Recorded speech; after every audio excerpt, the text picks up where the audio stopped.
Chapter 923. Haw. Haw. Haw. Haw. In an empty alley, Lily, who was carrying a huge backpack, panted heavily as she ran forward desperately. Tears were still flowing from the corners of her eyes, but her heart was screaming madly. Lily is such a useless person anyway. She's even afraid of a glass of wine. She's useless at all. Lily hated adventurers very much. However, compared to adventurers, Lily actually hated herself more. Noah did not know that Lily did not join Sumo's clan voluntarily, but was born as a member of Sumo's clan. This was an unwritten rule that happened in almost every clan. Because it was usually not suitable for factions to be too close to each other, under normal circumstances, it was impossible for two people from different clans to get married. In the same clan, if two people who loved each other married and gave birth to a child, then the child would become a member of their parents' clan from the moment of birth. Lily was such an existence. Lily's parents were both members of Sumo's clan. In other words, Lily was obligated to become a member of Sumo's clan from the moment of her birth. From then on, Lily was destined to be an unfortunate person. This was because Lily's parents, as the grassroots members of Sumo's clan, were also captured by the magic of the divine wine and became slaves to money. Under such circumstances, in addition to their own crazy pursuit of money, Lily's parents had been almost rude to the young Lily to earn money, and had never fulfilled their responsibilities as parents. Then, in order to pursue money, one day, Lily's parents got into the underground tower that they could not explore with their own strength and were killed by monsters. As a result, Lily was left alone. At the same time, the death of her parents did not relieve Lily. There was no other reason. Even Lily herself unfortunately drank the divine wine when Sumo's clan planned to expand the faction and distributed the divine wine as bait, and became a captive of the divine wine. Like the other people in Sumo's clan, after Lily was captured by the divine wine, she crazily wanted to get money. However, the young Lily did not have much ability, nor did she have the talent that an adventurer should have. Thus, she was forced to become a support. As a result, Lily was despised and looked down upon by others. Whenever Lily acted as the support of an adventurer team, those adventurers who looked down on Lily would brazenly or openly take the spoils of war for themselves, leaving the weak Lily with no way to deal with them. Even if Lily did earn some money at times, the adventurers in the same clan would also have evil intentions towards the weak and lonely Lily in order to obtain the divine wine as a prize. Just like that, Lily would either have her spoils of war swallowed by her fellow adventurers who looked down on her when she was acting as a support for a small adventurer team, or she would be oppressed by the adventurers of the same clan. Over time, Lily, who couldn't make any money, naturally couldn't get the divine wine as a prize. As time passed, the magic power of the divine wine disappeared, and everything returned to normal. But at this point, even if she wanted to regret it, it was too late. The only choice left for Lily was to continue living as a support who was despised by others. Even if she would be bullied by other adventurers of the clan and forced to work for free. Even if she would be treated as a cash cow by some members of the same clan and be oppressed. Lily could only continue to live like this. Therefore, Lily hated adventurers the most. Lord Noah is the same. Lily couldn't help but shout out. That person is also an adventurer. An adventurer who only bullies Lily. Lily ran forward with all her might without any destination. She just wanted to get away from where Noah was.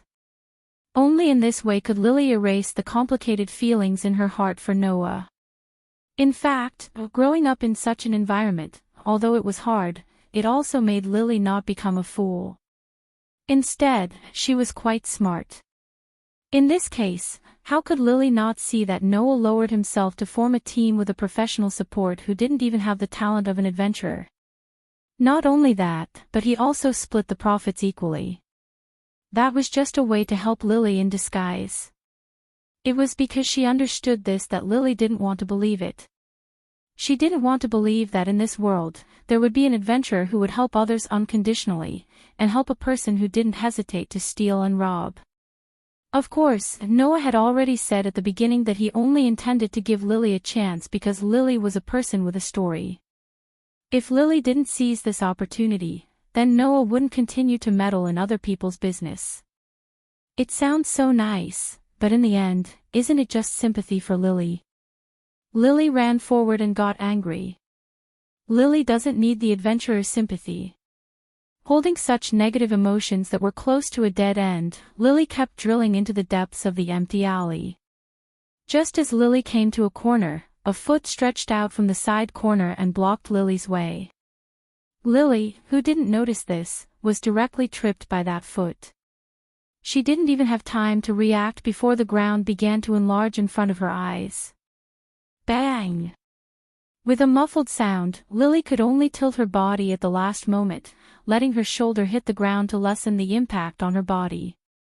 However, it was inevitable that a burst of pain came from her shoulder, causing Lily to groan in pain. The sudden development made Lily a little unable to react. Until a voice full of anger sounded.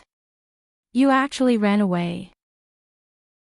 Giving up a chance to make a lot of money and running away."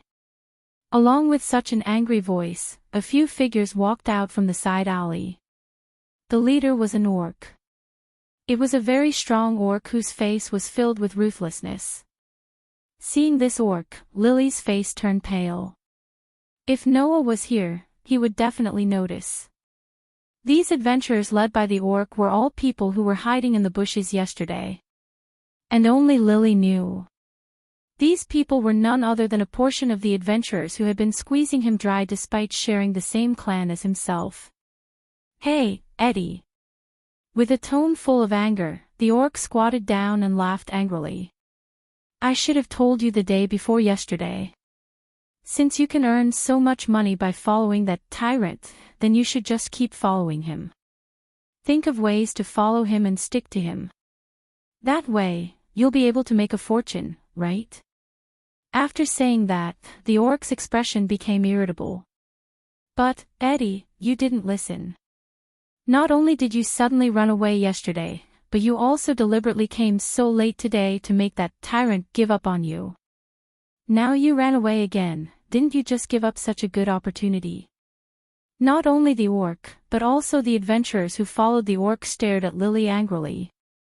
However, this anger could be regarded as malice.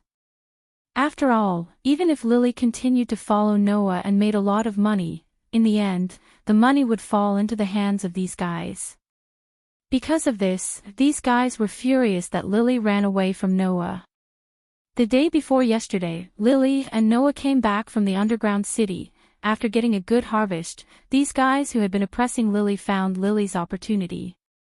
As a result, the dividends that Lily got from Noah were all snatched away by these guys, and these guys also forced Lily to follow Noah and continue to make a lot of money.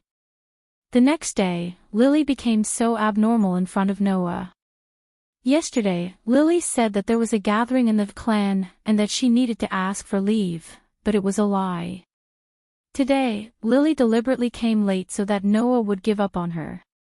Anyway, in the end, she didn't get any harvest, so instead of letting all the money fall into the hands of these people with bad intentions, Lily would rather not. "It seems that if I don't teach you a lesson, you really think that we won't do anything to you." The orc seemed to be angry that Lily ran away from Noah. He raised a hand, clenched it into a fist, and fiercely swung it at Lily's face. Lily was shocked and could only raise her hand to block in front of her body. Bang! When such a muffled sound was heard, a figure flew out and hit a wall not far away. Chapter 9:24. Bang!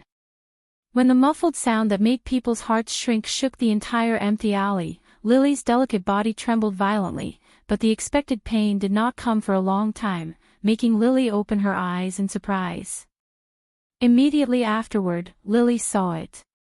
The orc, who was supposed to be squatting in front of her and throwing a punch at her, flew backward and hit the wall heavily. And what replaced the orc was a back figure. A back figure that was not unfamiliar to Lily. Looking at the back figure, Lily made a sound in a daze. Noah. Sir. It was none other than Noah. Glancing at Lily, who was slumped on the ground behind him and looking at him with a dull expression, Noah raised his eyes and looked forward. Squeak. Being swept by Noah's gaze, several adventurers of Noah's clan, who were squeezing Lily together with the orc, cried out in sorrow and began to retreat, their faces full of horror. Even the orc, who was sent flying backward and hit the wall, turned pale after seeing Noah. Tyrant! Tyrant! Looking at the frightened and fearful expressions of the adventurers of Noah's clan, Noah's expression began to turn cold.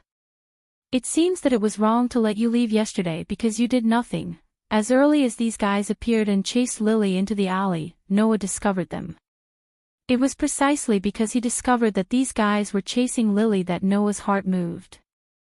He did not immediately catch up with Lily, but followed quietly behind Lily. As a result, the scene of these guys bullying Lily was completely seen by Noah. Seeing such a scene, and thinking about the situation of Sumo's clan, how could Noah not guess what had happened? At this moment, Noah also completely understood why Lily did not hesitate to steal and rob to raise money and withdraw from Sumo's clan. If all the people in Sumo's clan were crazy to such an extent that they did not hesitate to squeeze and bully their companions, then who would be willing to stay in this clan? At this moment, Noah really understood what kind of existence Sumo's clan was. It was a crazy group that was distorted because of the poor management of the Lord God. Therefore, at this moment, Noah's heart was not filled with disgust for these crazy adventurers who were captured by the divine wine in front of him, but disgust for Sumo, the god of wine. Loki had said that Sumo's godlike mind could not hold anything other than his interest in brewing wine. From the beginning, Sumo did not want to manage the clan.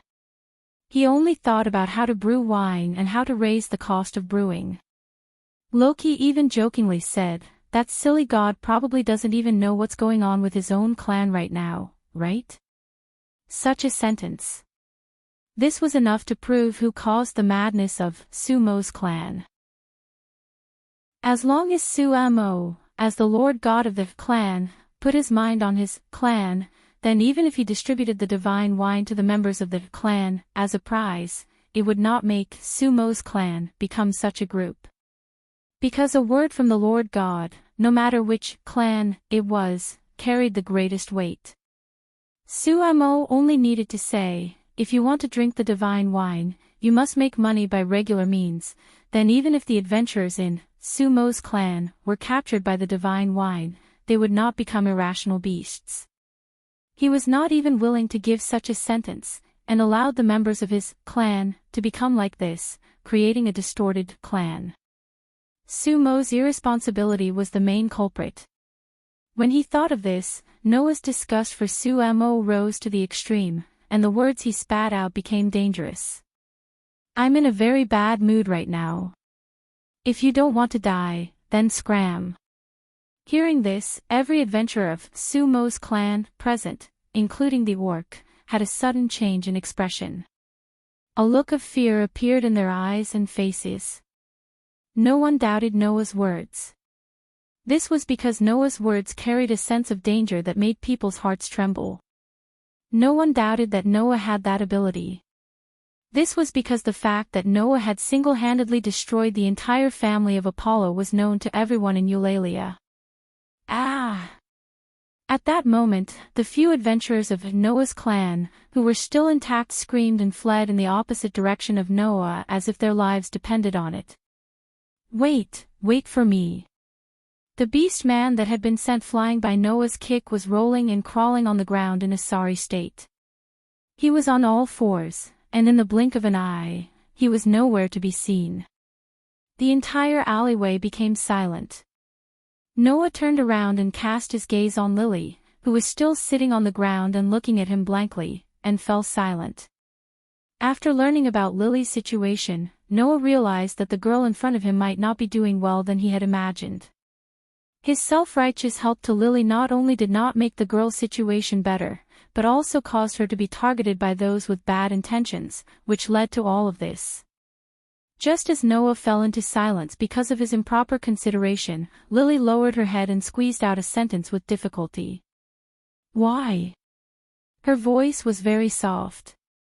However, in the empty alley, it seemed so clear. Noah could only laugh bitterly. You seem to be asking why all the time. Why did Lord Noah come? Lily ignored Noah's bitter smile. Her pitifully thin shoulders trembled as she asked in a hoarse voice. Undoubtedly, Lily doesn't need Lord Noah's help, really. Noah interrupted Lily directly. You really don't need help. Of course. Lily said mockingly, but her voice was worse than crying. Lily has never needed anyone's help. Even without anyone's help, Lily can still survive. Lily has always survived in this way. That's right. You relied on your own strength to survive. Noah's indifferent voice pierced Lily's heart. That's why you have to live so hard. Lily opened her mouth as if she wanted to refute, but she couldn't even squeeze out a word. She could only sit there paralyzed. She raised her head and looked at the dusky sky. Her eyes were unusually empty. As expected, it's better for Lily to die. Why? Do you really want to die? Noah's gaze towards Lily became calm. I won't stop you, if that's really your wish. After saying that, Noah raised his feet, brushed past Lily's side, and walked behind Lily. But before that, tell me, where is the base camp of Sumo's clan? Base camp. Lily's empty eyes were filled with some color. She turned her head and looked at Noah standing behind her. What do you want to do? Nothing. Noah looked into the distance, as if he could see something, and sneered. I just want to see how stupid the god of fools that Loki talked about is. In a corner of Eulalie, there was a tower-like building. The building was somewhat similar to the structure of the Sword Mountain-like base camp of Loki's clan. However, in terms of scale, it was far less magnificent than Loki's clan, but it was still quite large. Under Lily's lead, Noah came to the gate of the building, raised his head, looked at the top of the building, and spoke without looking back. Is this the place? Yes. Lily's voice sounded a little confused. What exactly is Master Noah planning to do? Do you want to know? Noah suddenly smiled. Then open your eyes wide and take a good look. After saying that, Noah stretched out his hand toward the gate in front of him. Buzz! A dazzling magic array suddenly appeared in front of Noah's palm, and it lit up abruptly. In the next moment, a beam of magic power burst out from the gorgeous magic array and, under Lily's shocked gaze, landed on the gate ahead. Boom! Accompanied by an explosion, the gate of the tower-like building was directly blown up by the magical beam, setting off flames and rising into the sky. Chapter 9:25. What's wrong? What happened? Is it on fire? Quick! Let's go and see. The door of the building that was violently smashed by the magic beam did seem to be on fire, setting off layers of flames, causing a burst of panic and uncontrollable commotion inside the building. And the initiator, Noah, just retracted the gorgeous magic circle in front of his palm. His face reflected by the flames was like an ancient well without ripples. Lily was completely dumbfounded as she watched the scene unfold. After regaining her senses, she yelled at Noah with a shocked expression. Sir Noah! What the hell are you doing? What's wrong? Noah responded indifferently. Don't you hate this clan tribe? Are you still distressed? Lily is not distressed. I'm surprised. Lily said loudly with a face full of anxiety. Could it be that Lord Noah wants to start a war between the spawn tribes? Aren't you afraid of being banned by the guild? Because as long as one could join the clan tribe, no matter who it was, they could obtain the power called grace. In Eulalia, there were often many adventurers who didn't care about the law. These adventurers who were unscrupulous because they had power naturally brought uneasiness to the ordinary residents, which naturally couldn't be ignored. In order to let the ordinary citizens of Eulalia live in peace, the guild also formulated relevant laws and regulations. Once they were on the guild's list of dangerous people because of certain incidents, according to the punishment, these dangerous people were likely to be disqualified as adventurers and could no longer enter or leave the dungeon. Even the guild would contact the clan tribe and let the clan tribe Lord God kick these dangerous people out of the faction. If it was too much, there was a possibility that they would be imprisoned and punished. Although the clan tribe, with a certain amount of power, would certainly be able to more or less ignore a part of the punishment, for example, Apollo's clan tribe directly kidnapped Baal. Even if they would be warned by the guild, they would certainly be able to avoid punishment under the condition of paying a certain price. But that was only under the condition that the behavior was not too excessive. There would be room for maneuver. When it was time for the guild to take action, they would still use actions to warn others. Otherwise, the citizens of Eulalia would not be able to live here. Therefore, criminal acts would still be banned. Noah had directly destroyed the gate of a clan tribe base camp. This was not a big deal. Even if the people of Noah's clan tribe reported Noah to the guild, the most Noah could do was compensate for the loss of the gate. However, that was only if Noah really intended to destroy the door of someone else's house. Lily didn't think that Noah would make such a big move just to destroy a door. Perhaps, in the end, it really might evolve into a struggle between the clan tribe and the clan tribe. At that time, things would really get out of hand. Noah's expression didn't change at all as he spoke to Lily. "You just need to watch quietly." While they were talking, the sound of panicked footsteps could be heard from the inside of the burning door. It didn't take long for a group of people to put out the fire and notice Noah and Lily standing outside the gate. They all rushed out and surrounded Noah and Lily. In the eyes of these people, Noah saw a kind of looming madness. It was a symbol of being captured by the divine wine. In such a group of people, the eyes of the man in the lead did not have that kind of symbol, and he looked quite sober. However, in the eyes of this person, Noah saw a stronger evil aura. Seeing the person in the lead, Lily could not help but whisper. Sanis Rustra. Noah had also heard this name from Loki. Sanis Rustra, the leader of Sumo's clan tribe. His level was only LV2, but he was the person with the most authority in the entire clan tribe. That was because Sumo, as the Lord God, did not care about the affairs of the clan tribe and only focused on brewing wine. He left all the affairs of the entire clan tribe to Sanis. In other words, the person in front of him was the leader of the crazy group called Sumo's clan tribe. According to Loki, as the leader, Sanis not only did not correct the distorted form inside the clan tribe, but also indulged and even promoted it. If Sumo's irresponsibility was the primary reason for the distortion of the entire Sumo's clan tribe, then Sanis' indulgence and promotion accelerated the distortion of the Sumo's clan tribe. The reason why this clan tribe appeared was definitely due to Sanis' contribution. Ed. On the other side, Sanis also noticed Lily's existence and raised his eyebrows. When he saw Noah, his pupils shrank again. Is it that tyrant? Why is he here?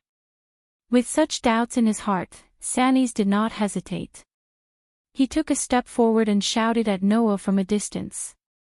Are you the ones who destroyed the gate of our clan tribe? In one sentence, he cast aside Lily, who was also a member of the clan tribe, and directly put her in the same position as Noah. This approach made Lily's disheartened heart toward Sumo's clan tribe once again surge with a sense of disgust. Noah glanced around at everyone, and then looked at Sanis. I want to see Sumo. His unceremonious words made the faces of the people around him stiffen. Only Sanis glanced at Noah first, then at Lily, and grinned. I'm sorry, God Sumo never sees outsiders. Even if you want to see God Sumo will not agree. Please go back. Hearing this, Noah smiled.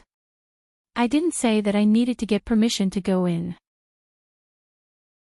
With such a sentence, Noah directly took Lily's hand, who was at a loss, and walked in the direction of the Sumo's clan tribe headquarters. Stop. Sanis pulled out the weapon at his waist and pointed it at Noah. If you continue to move forward, we will treat you as enemies who intend to invade our clan tribe and report it to the guild. Hearing this, Noah stopped and turned his gaze to Sanis. Just when Noah cast his gaze on Sanis, the arrogant expression on Sanis' face froze. At this moment, Sanis really felt that he was being stared at by an extremely dangerous beast, and he began to feel a chill in his heart. This feeling made Sanis take a step back involuntarily. As Sanis' expression changed abruptly, Noah said faintly. In other words, you intend to start a battle between clan tribe and clan tribe here, right? We are just defending ourselves. Sanis said stubbornly. You are the ones who intend to break into our headquarters. That's where you're wrong. Noah glanced at Sanis. I just want to negotiate with your Lord God Sumo regarding the matter of Luluke. Ha! Lily was stunned. Lily Luke. Sanis finally looked Lily in the eye. His eyes were murderous. Eddie! What the hell are you doing?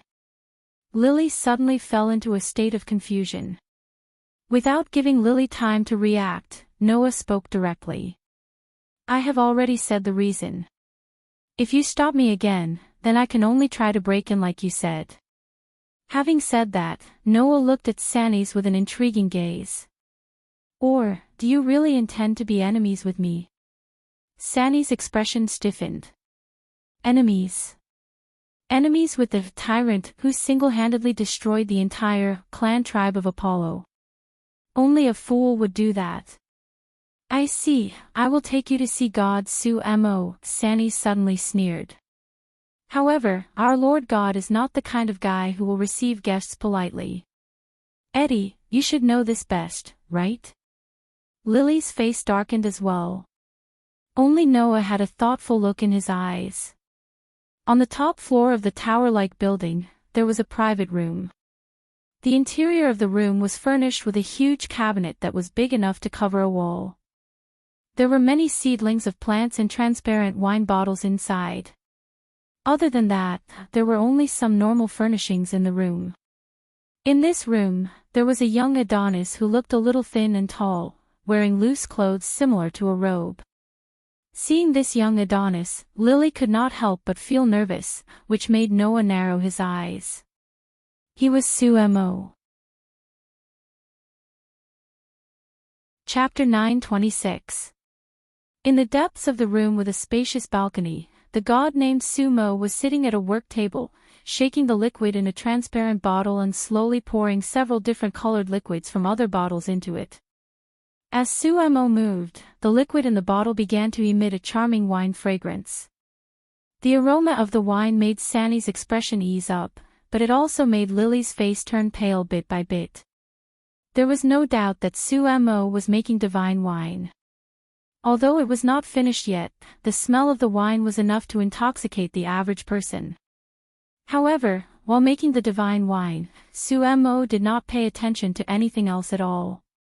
Whether it was Noah, Lily, and the others who came in from outside, or the explosion at the door, Sumo did not show any concern.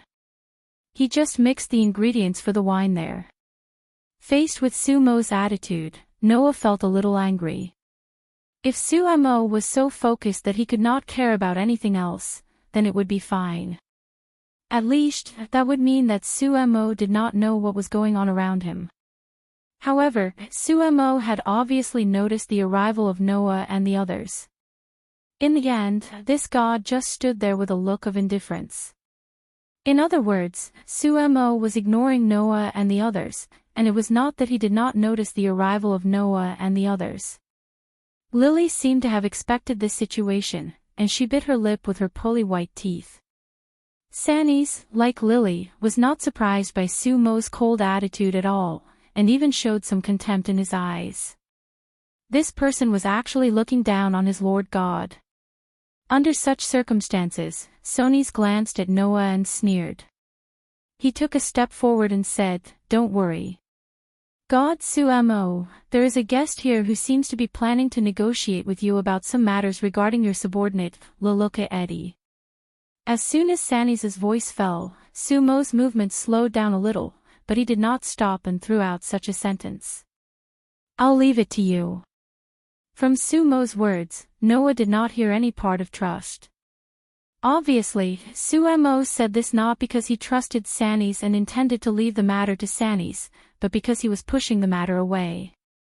As for who was to blame, Sumo did not care. "Did you all hear that?" Sannies shrugged as if he had no other choice, and sneered. "Sumo has left everything to me. If there's anything, you can talk to me." Lily let out a self-tormenting laugh and tightened her grip on Noah's hand. "That's right, Lord Noah. If you have anything to discuss with Sumo's family, it's useless to talk to Sumo. Sumo has handed over all matters, big and small, to Lord Sannies. You can only talk to Lord Sannies. Talk to him." Noah turned around and looked at Sannies. As soon as he met Noah's eyes, Sannies felt as if he was being stared at by a dangerous beast, causing his expression to become unnatural. Seeing this, Noah could not help but laugh. He raised his head, looked at Sumo, and threw out such a sentence lightly. "Are you really a god?" The movements of Sumo's hands suddenly stopped. Not to mention Sumo, even Lily and Sannies were shocked by Noah's lack of respect, and instead, his words were full of sarcasm. "Although I can't say that every god I've seen is a good person, almost all of them have a strong sense of self, making people clearly realize that they are indeed transcendental existences that are different from us." Noah looked straight at Sumo, "But in you, I don't see any sense of self, and even your sense of existence is pitifully indifferent. So, are you really a god?" Lord Noah." Lily was a little frightened. "Now, there's nothing to talk about." Sannies smiled insidiously. Being denied by Noah so bluntly, no matter what Noah's purpose was, disrespect to a god was enough to cause Sumo to feel disgusted and break up the conversation. And that was what Sannies wanted to see. For Noah, who was obviously on Lily's side, Sannies did not think that he would come up with anything interesting. At least, for Sannies, it was definitely not something interesting. However, Noah's words did make Sumo react. Sumo raised his head slowly. Only then did Noah realize that Sumo had extremely long bangs that covered his eyes tightly. However, Noah also clearly felt Sumo's gaze. Immediately after, Sumo squeezed out this sentence. "What's the point of listening to children like you who are easily indulging in wine?" Hearing those words that lacked any inflection, Lily was speechless and froze on the spot. Even Noah completely understood Sumo's inner thoughts with this sentence. Sumo was disappointed. He was disappointed in the members of his faction, and he was also disappointed in the people of the lower realm. The reason for the distortion of Sumo's clan was undoubtedly because of the divine wine. Sumo took out the divine wine mainly because he wanted to use the divine wine as a reward to increase the motivation of the faction members. As a result, the children under Sumo's command were captured by the magic of the divine wine one by one, indulging in the pleasure brought by the divine wine. Sumo must have witnessed all kinds of ugly fighting behaviors of the children in the clan for a period of time in order to get the divine wine, right? Seeing such a scene, Sumo could not help but feel disappointed. Sumo did not mean any harm. No matter what, at least this Prince Charming did not deliberately use the divine wine to make the children in the clan go crazy in order to obtain funds, because his interest in brewing wine required a lot of financial support, so that he could earn money by any means. After Sumo was disappointed, he completely gave up on the people of the lower realm, no longer had any interest in them, and no longer cared about them. However, it was this look of extreme disappointment in the children that made Noah's heart burst with anger. Without any hesitation, Noah stepped forward and grabbed Sumo's collar. Sumo was caught off guard and lifted him up fiercely.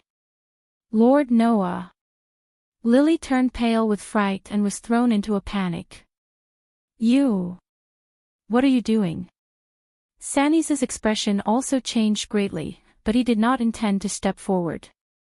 There was only fear in his eyes when he looked at Noah, and he did not show any concern for the safety of his Lord God. Noah ignored Lily and Sanis's shocked look and held Sumo's collar. Looking at Sumo's bewildered look, he spoke in a deep voice. "What right do you have to be disappointed in your own children? Do you think that your clan members sank into the divine wine because their will was not strong enough? Do you think that you have no reason at all?" The three questions in a row made Sumo confused. Indeed, compared to you gods, many of the people in the lower realm are insignificant. Their wills are not firm either. Just a little bit of temptation is enough to make them fall. But it is precisely because of this that people need gods. They are praying for the gods' guidance, hoping that the gods will save them from the abyss of depravity, Noah said coldly. And you, from the beginning to the end, have never thought of guiding your own children. You have never played the role of a god. In this way, your children have fallen and fallen. Who can you blame? What right do you have to be disappointed in those children who have lost the guidance of God? Sumo's expression finally changed a little, and his eyes, hidden deep under his bangs, also wavered. "I won't deny your attitude, because some people really can't stand the slightest temptation. Their current depravity is only drawing out the dark side of their hearts. However, I dare not compliment your irresponsible and self-righteous behavior." Noah snorted coldly. "There are good deities and evil deities. There are good people and evil people. You can be disappointed in those evil people, however, you don't extend a helping hand to those who could be good. Therefore, you are not qualified to be disappointed in them." "That's right," Zhang Tai said. After leaving these words, Noah unceremoniously shook off Sumo's collar, causing Sumo to fall to the ground. He stared blankly at Noah, unable to react for a long time. Come to think of it, no one had ever said this to Sumo before, right? Therefore, Sumo had never realized that his indifference was the reason for the distortion of the clan, right? Then, what Noah needed to do was to scold this dull god awake, right? Chapter 9:27. As Noah's voice fell, Sumo's room fell into a state of unbearable dead silence. Lily looked at Sumo, who had fallen to the ground, with a complicated expression on her face. Sanis looked at Noah in horror, as if he still could not believe that Noah would treat a god like this. Sumo, on the other hand, was at a loss as he murmured. "It's all my fault. You've never thought that the problem lies with you, have you?" Noah looked down at Sumo, who was at a loss, and the anger in his heart gradually turned into a trace of pity and sympathy. "No matter what, you're still a god. If you can't even see this level of problem, then I advise you to go back to the heavens. The lower realm is really not suitable for you." Sumo fell silent. "Forget it." After venting all the anger in his heart, Noah no longer beat around the bush and directly stated the purpose of his trip. "I'm here just to ask you to release a member of your group. Of course, I'll pay the refund fee." Noah's words finally made the two gods present react. Lily clenched her fists tightly, and her palms began to sweat, but her eyes were full of strong expectation and pleading as she looked at Sumo. Sanis' expression changed, and he screamed in his heart. Sanis was actually a very insidious person who was extremely loyal to his desires. Not only did this guy privately resell the divine wine brewed by Sumo for money, but he also had an extreme desire for money and women. Including tasting delicious food, Sanis greedily enjoyed all the pleasures in this world that could satisfy his physical desires. Therefore, Sanis liked Sumo's clan very much. That was because, in this clan tribe, not only did Sangis cover the sky with one hand, but no matter how many bad things he was involved in, Sumo, as the Lord God, would turn a blind eye and let Sangis do whatever he wanted, lawless to the extreme. It was also because of this that Sanis expressed his respect for God incisively and vividly, but in his heart, he did not take Sumo seriously at all. Therefore, in addition to Sumo's indifference to the operation of the clan, Sanis, as the leader, was also a very important reason why Sumo's clan had deteriorated to this point. However, if Sumo began to have independent thoughts about the clan tribe, it would definitely be the worst situation for Sanis. In that case, it was very likely that Sumo would take out all the things that Sangis had done in private and settle them all. Because of this, Sanis absolutely could not let Sumo free himself from the state of indifference to the clan tribe. He could not let Sumo ask questions about the members of the clan tribe. Immediately, Sunny stood up anxiously. God Sumo, please leave this matter to me. I will definitely take care of it. Hearing this, Sumo turned his head and looked at Sanis.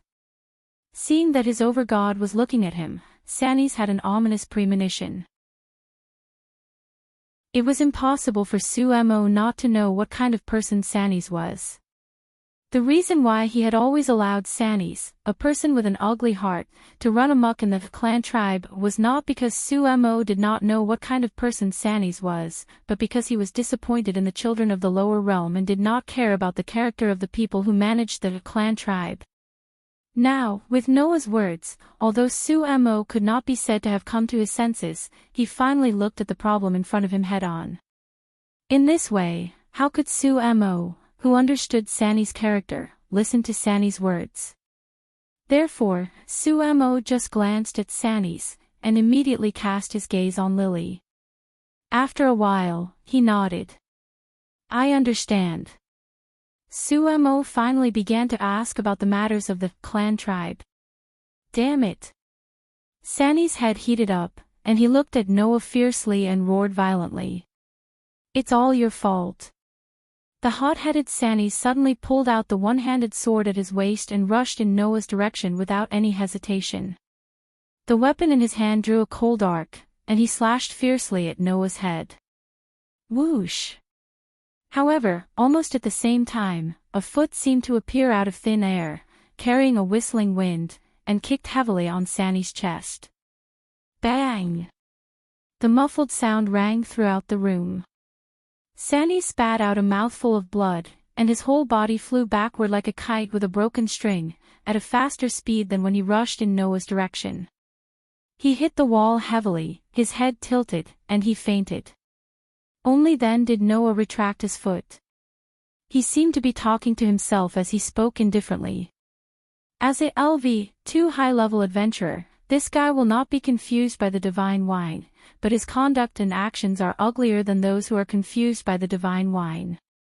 With such a sentence, Noah stared at Sumo. It was you who indulged this person and let him wantonly expand the number of people who disappointed you. Sumo was speechless. The room once again returned to silence. After an unknown amount of time, Sanis was dragged out of Sumo's room by two people. Sumo personally ordered Sanis to be locked in the dungeon. The members of Sumo's clan, who clearly knew that Sumo was indifferent to the clan tribe, were extremely shocked, but they still obediently carried out the orders of the Lord God and locked Sanis in the dungeon. It was not until Sanis was dragged out of the room that Lily came in front of Sumo, turned around, and took off her robe. She pressed the clothes in front of her and rolled up the clothes on her back, revealing her back that was engraved with the word grace. It was like an inscription, engraved with the word sacred. Lily Luca Erdi LV. 1 Strength, I, 42, Durability, I, 42, Dexterity, H, 143, Dexterity, G. 285, Magic Power, F. 317, Magic Cinderella, Transformation Magic. Transformation image changes according to imagination when chanting. Failure when lack of specificity. Suggested imitation. Chant, your engraving belongs to me, and my engraving still belongs to me. Spell deciphering, the voice of the apocalypse at 12 o'clock. Skills, behind the scenes, bonus when the weight of the equipment exceeds a certain amount. Ability bonus is proportional to the weight. Relying on his sensitivity to language and writing, Noah now almost understood how to interpret the sacred characters, after seeing them many times. Seeing the ability value on Lily's back, Noah almost instantly interpreted the value above. Suamo directly picked up the sword that Sanis had dropped on the ground, cut a wound on his finger, and dripped the divine blood on Lily's back. The complex engraving emitted a soft blue light. Sumo's fingers gently slid on Lily's back, depicting a few specific movements. Immediately afterward, the light emitted from the engraving began to slowly fade, and even the engraving itself became faint. From this moment on, Lily's ability value was sealed. Because Suamo had transferred Lily's ownership, the divine blood no longer had an effect on the sacred characters. However, when Lily joined the clan again and obtained the divine blood of the main god of the clan, then her ability value would be awakened again. The freedom that she had been looking forward to for a long time was obtained just like that. Lily's heart was neither happy nor sad, only endless loss and complexity. This is the withdrawal fee. Noah put a money bag full of gold coins in front of Suamo, 3 million Varus, for a LV1 supporter's withdrawal fee. This should be enough, right? After saying this, Noah took Lily's hand, who was full of complicated feelings, and walked out of Sumo's room. Only Suamo was left at the scene, staring blankly at the backs of Noah and Lily as they left. After a while, he murmured, "Really, is it my fault?" After walking out of the Sumo's clan base camp, Lily, who had been silent, spoke softly. "Master Noah, thank you very much, I'm just doing what I want to do." Noah looked ahead. "What are your plans next?" Lily opened her mouth, but could not say anything. Seeing this scene clearly, Noah sighed. "Then, do you want to come to my side?" Lily was stunned. Chapter 9:28. When dusk came, Noah, who had returned to the base camp of Hestia's clan, was greeted with an indescribable silence the moment he stepped through the door. In the living room, Hestia, who had been reading a book, was lying on the sofa and staring at Noah blankly. She had no reaction. Actually, to be more precise, he was looking at the little human girl beside Noah. Baal, who was preparing dinner in the kitchen, also saw the little girl standing beside Noah. He held the spatula in his hand and blinked several times. After confirming that he was not mistaken, he was also stunned. Lily, who was still carrying a huge backpack and wearing a white robe, stood beside Noah nervously. When she saw Hestia's dumbfounded expression, she bowed deeply to Hestia. Hello. Lady Hestia. I'm Lily Luca Urda. I'm here to join your clan because of your reputation. Lily's speech did not break the silence in the hall. Instead, it made the atmosphere stiffen. The stiff atmosphere made Lily, who was already a little nervous, sweat drip down her forehead. She looked uneasy. Only Noah was able to maintain his usual calmness, but he also sighed and laughed bitterly. That's what she said. Don't you think it's rude to stand there in a daze? However, this time, even though Noah said that, Hestia and Baal did not react. They were still staring blankly at Lily and did not make a sound for a long time. When the atmosphere was so stiff that it was unbearable, Hestia murmured as if she was sleep-talking. Finally. Lily opened her eyes wide and nervously waited for Hestia to continue. Finally. Baal blinked again with a confused look on his face. Finally. Even Noah was a little confused, scratching his head in confusion. Under such circumstances, tears began to well up in Hastia's eyes. In the end, Noah was still abducted by another girl outside, and even brought that girl home. Ha! Lily was stunned. Ha! Baal was also stunned. Ha! Even Noah could not help but stand there in a daze. He was at a loss for words. At this moment, Hastia threw away the book in her hand and threw herself at Noah with tears in her eyes. No! I won't allow it!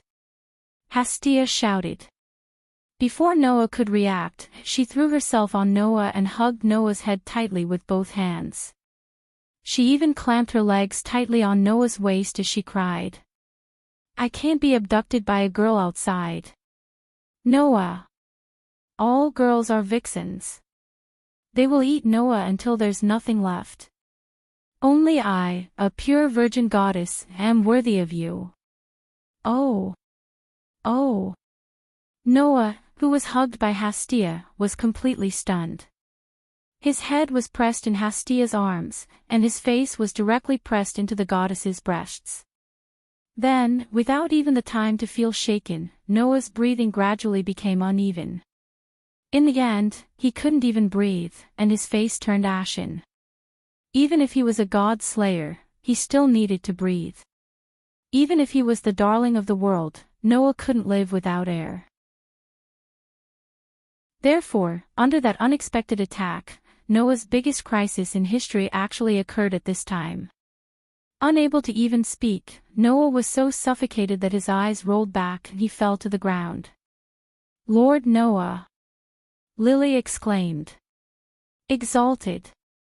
Exalted God! Baal also reacted. He rushed out of the kitchen and paced around anxiously.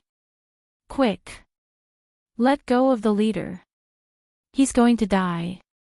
He's going to die. Hastia seemed to have only just realized what situation Noah was in. She lowered her head and looked at Noah, who was in her arms, and her eyes widened. Instead of letting go, she anxiously hugged him tighter. Wah! Noah! You can't die.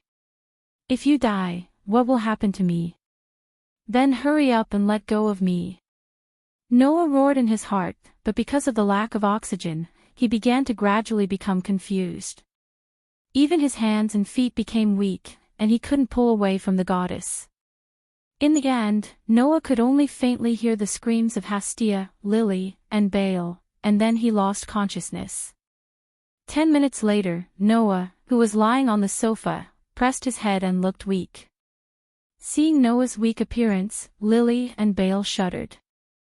They didn't expect that the tyrant, who couldn't even defeat Eulalia's ultimate weapon and single-handedly destroyed the entire Apollonian race, would almost be suffocated to death in Hastia's arms. The weapon named Goddess was simply too terrifying. Even Noah had a bitter smile on his face.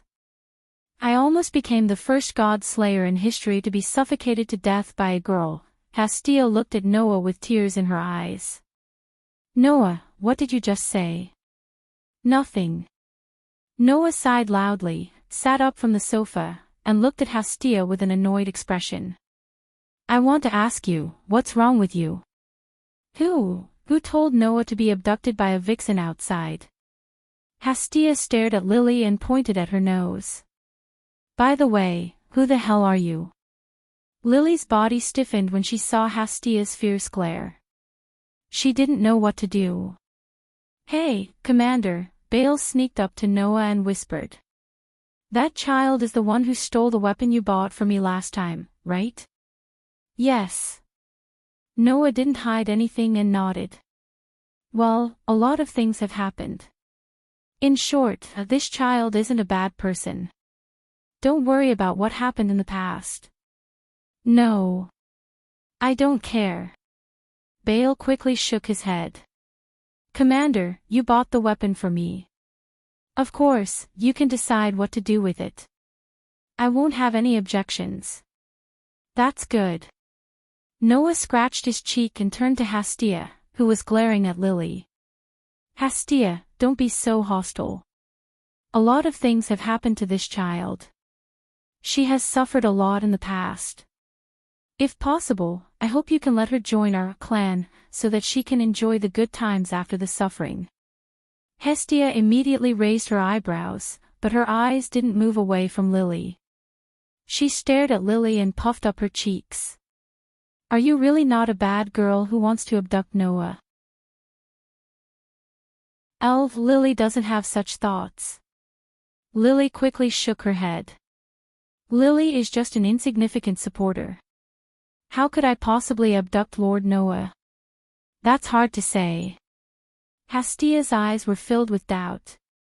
I've seen many famous people fall into depravity because of a woman. Who knows if you're here to harm Noah? Lily lowered her head as if she couldn't find the words to refute. Hastia, Noah frowned and knocked on Hastia's head. She's here to seek refuge with you. How could you say such unpleasant words? But... Tears welled up in Hastia's eyes again. She looked at Noah with a pitiful gaze. I'm worried. Noah didn't know whether to laugh or cry at Hastia's pitiful appearance. Ever since the war game, Hastia's desire to monopolize Noah had reached a peak. She would follow Noah around at home. Even when Noah came back from outside, Hastia would make Noah tell her everything that happened that day. It was as if she didn't pay attention, Noah would run away and never come back. Noah couldn't do anything about it. Noah also knew that because almost every god outside wanted to poach him into their family clan, Hastia, who treasured Noah, had become extremely sensitive. But there was no need to be so nervous, right? In short, listen to Lily's story first, Noah said to Hastia. You can make a decision after you hear it. Chapter 929. That's it. Lily, who had confessed her past, lowered her head and didn't even dare to look at Hastia. She could only force out her words with great difficulty. Lily knows that Lily is a dirty person. If a dirty little person like Lily joins the Hastia clan, it is very likely that the reputation of the Hastia clan will be damaged, and it may also affect everyone. However, Lily will try her best to not get everyone involved. Please let Lily join the Hastia clan. The atmosphere in the hall became heavy as soon as Hastia finished her words. Your Highness, Bale said through clenched teeth as he looked at Hastia with a pleading gaze. I would also like to ask you to take in Miss Luluka. It was only natural that Bale would react this way. After all, Bale himself had been rejected by many of the clans, leading to his desperation. In the end, he was picked up by Hastia and joined her clan, so he didn't end up on the streets. Compared to Bale, Lily's situation was even worse. Therefore, if Hastia did not take Lily in, then Lily, who was a professional supporter, might end up like Bale and be rejected by all the clans. In the end, she could only end up on the streets. Belle, who didn't want to see others in the same situation as him, pleaded. It was obvious that he sympathized with Lily because they were in the same boat. However, Hastia only crossed her arms and closed her eyes as if she was deep in thought. She did not speak for a long time. Seeing this, Lily's heart became uneasy. Bale didn't dare to disturb Hastia, but his kind nature gave him the courage to do so. Your Highness, please. Before Bale could finish his sentence, Noah, who had been listening quietly, reached out his hand and pressed on Bale's shoulder. He shook his head at Bale. Hastia will make her own judgment. Just wait and see, Roland said. Bale opened his mouth, but in the end, he chose to keep quiet and obediently waited for Hastia's decision. After a while, Hastia opened her eyes and looked at Lily. I understand your situation now. I just want to ask you, after joining our clan, do you still plan to continue doing those dirty things? At this moment, Hestia's eyes seemed to be able to see through all the disguises in the world, which made Lily's heart tremble slightly. Lily knew that she was being tested by Hestia. But that was to be expected. Since Lily had such a criminal record, even if Hestia didn't blame her for what she had done in the past, if Lily continued to do that after joining Hestia's clan, it would be Hestia's fault. Hestia was different from Sumo. Although this little goddess basically did not have much ability, she would treat the children in her clan as her real family and was willing to take on everything for her children. She was much more responsible than Sumo. If Lily continued to do things that would ruin her reputation in the future, Hestia would definitely not allow it. Just like how a parent would never allow their child to steal or rob.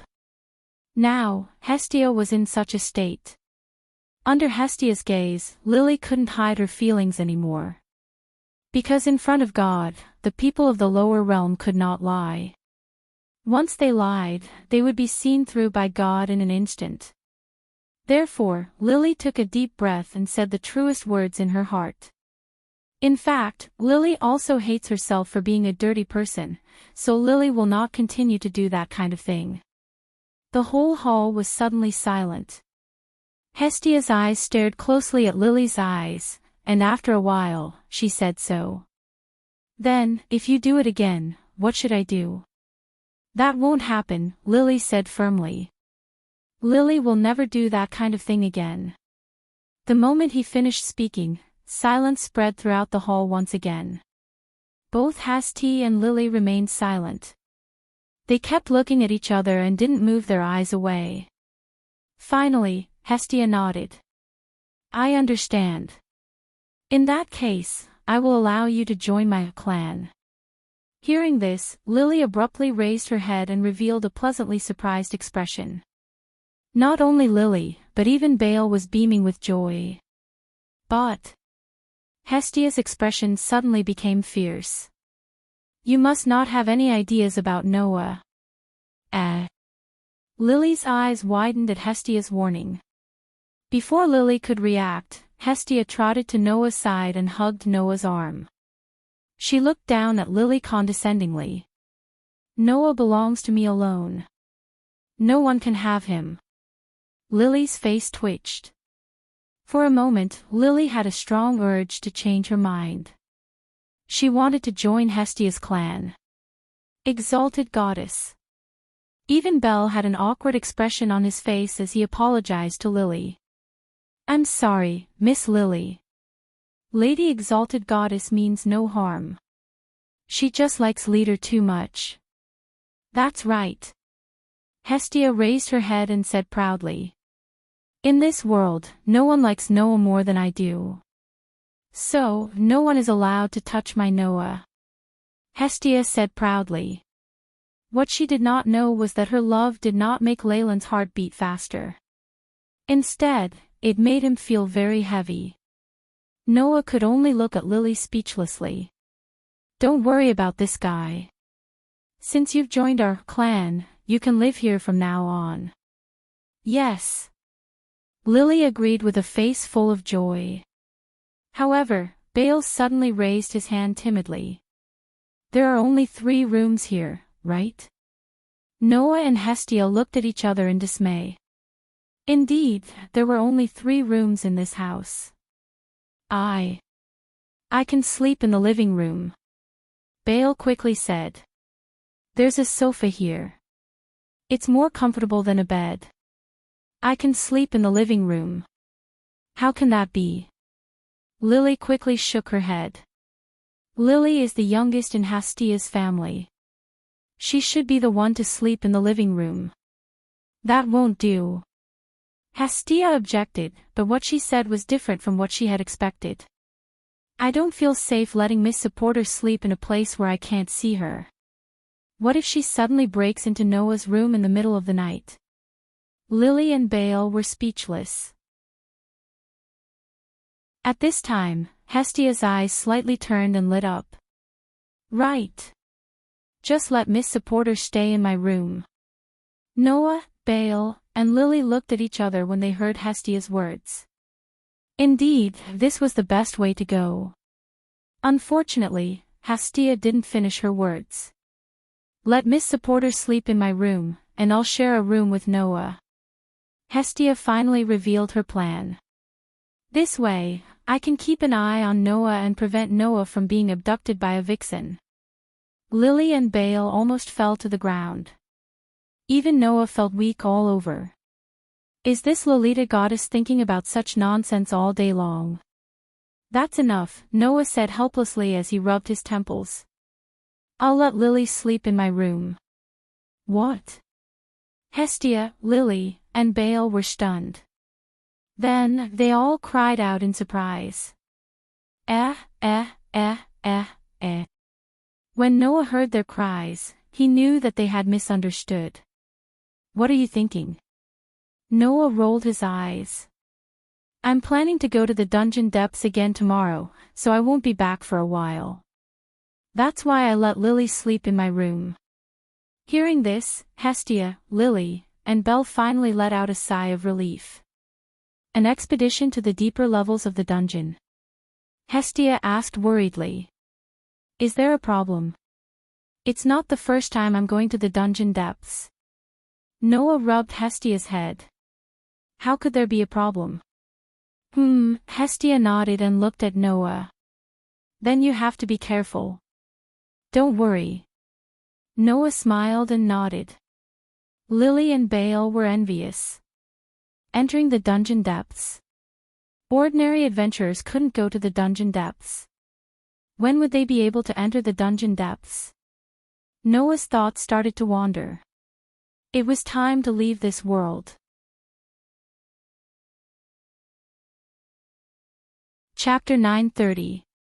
On the 17th floor of the dungeon, Noah walked into the vast cave that led to the 18th floor, which could give birth to level 4 Goliath. After a few days, he entered the cave again. The last time he fought with level 4 Goliath and level 5 Goliath, it became bumpy and battered. The scene had been restored to its original state. The dungeon originally had an automatic repair function. Otherwise, the monsters born from the walls, floor, and ceiling would leave traces every time they broke free from the shackles of the rocks. Then, the entire dungeon would have been riddled with holes.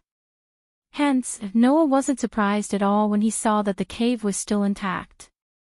He only turned his gaze to the huge wall that could give birth to Goliath. Looking at the wall that was as smooth as ice, he rubbed his chin. It seems that this time, the level master will not violate the rules and appear. According to the rules of the dungeon, the birth time of the level master must be 1 or 2 months after death. The reason why the second Goliath appeared immediately last time and was upgraded to level 5 was entirely because Noah used divine power without permission and attracted the rejection of the dungeon. Now that Noah had entered in a well-behaved manner, it naturally wouldn't cause any abnormalities. If that's the case, I can also give it a try here. With such a sentence, Noah took out a piece of parchment. Noah Dole LV. 3 power, SSS, 1761, SSS, 2000, durability, SSS, 1775, SSS, 2000, dexterity, SSS, 1763, SSS, 2000, agility, SSS, 1778, SSS, 2000, magic, SSS, 1750, SSS, 2000, mystery, H magic guide, I magic, skills, protection from the world, permanent skills. Equivalent to luck. Events that had a direct relationship with luck would eventually lead to the most favorable results. This morning, before Noah left the base camp of Hestia's family, Hestia helped Noah to update his ability value. After this period of twists and turns, Noah finally accumulated the proficiency of the basic ability to the maximum and could continue to upgrade to the next level. In the morning, Hestia also said that Noah had killed level 4 Goliath and level 5 Goliath, which was enough to upgrade.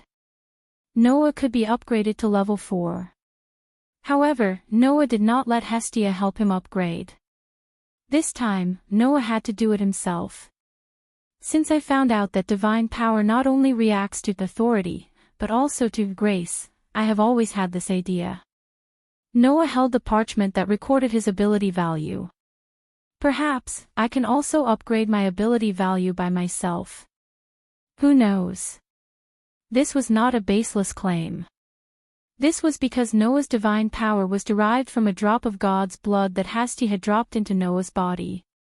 Noah's mana source had absorbed a trace of the divine power and derived his divine power from it. Then, divine power should be able to play the same role as divine blood. Of course, that did not mean that when Noah used divine power, his blood would become divine blood. However, Hestia's divine blood had already been dripped into Noah's body and was absorbed by Noah's body. Then, using the energy extracted from Hestia's divine blood to draw out the divine blood in his body, it might have the same effect as Hestia herself dripping her divine blood on Noah. This was Noah's idea. During this period of time, the reason why Noah did not hurry to leave after obtaining the world fragment was because he wanted to learn the sacred script and master the method of upgrading his ability value with divine power. Otherwise, once he left this world, without Hestia, Noah would not be able to upgrade his ability value. That won't do. Noah suddenly smiled. God's grace is of great help to me.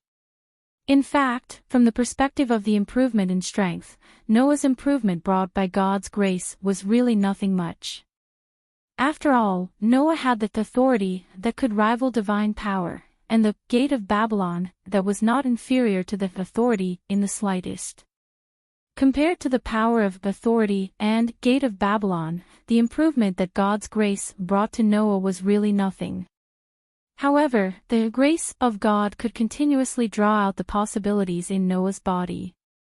At present, the grace did not bring much improvement to Noah, but when he reached LV5, LV6, LV7 or even LV8, how much improvement would it bring?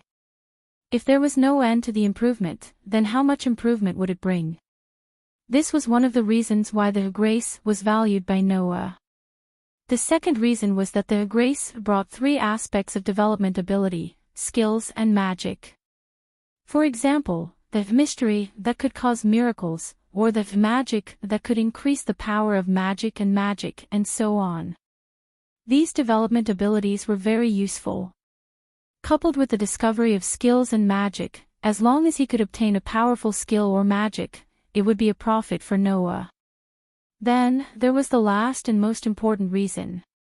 That was one of the basic abilities, the durability, which would bring unimaginable benefits to Noah.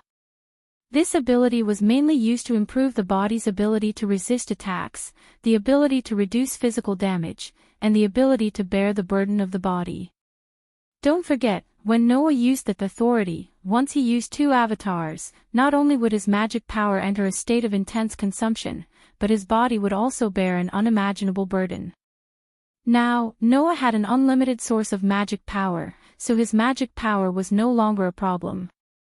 If he could increase the durability, then he could greatly extend the time he could use two avatars at the same time.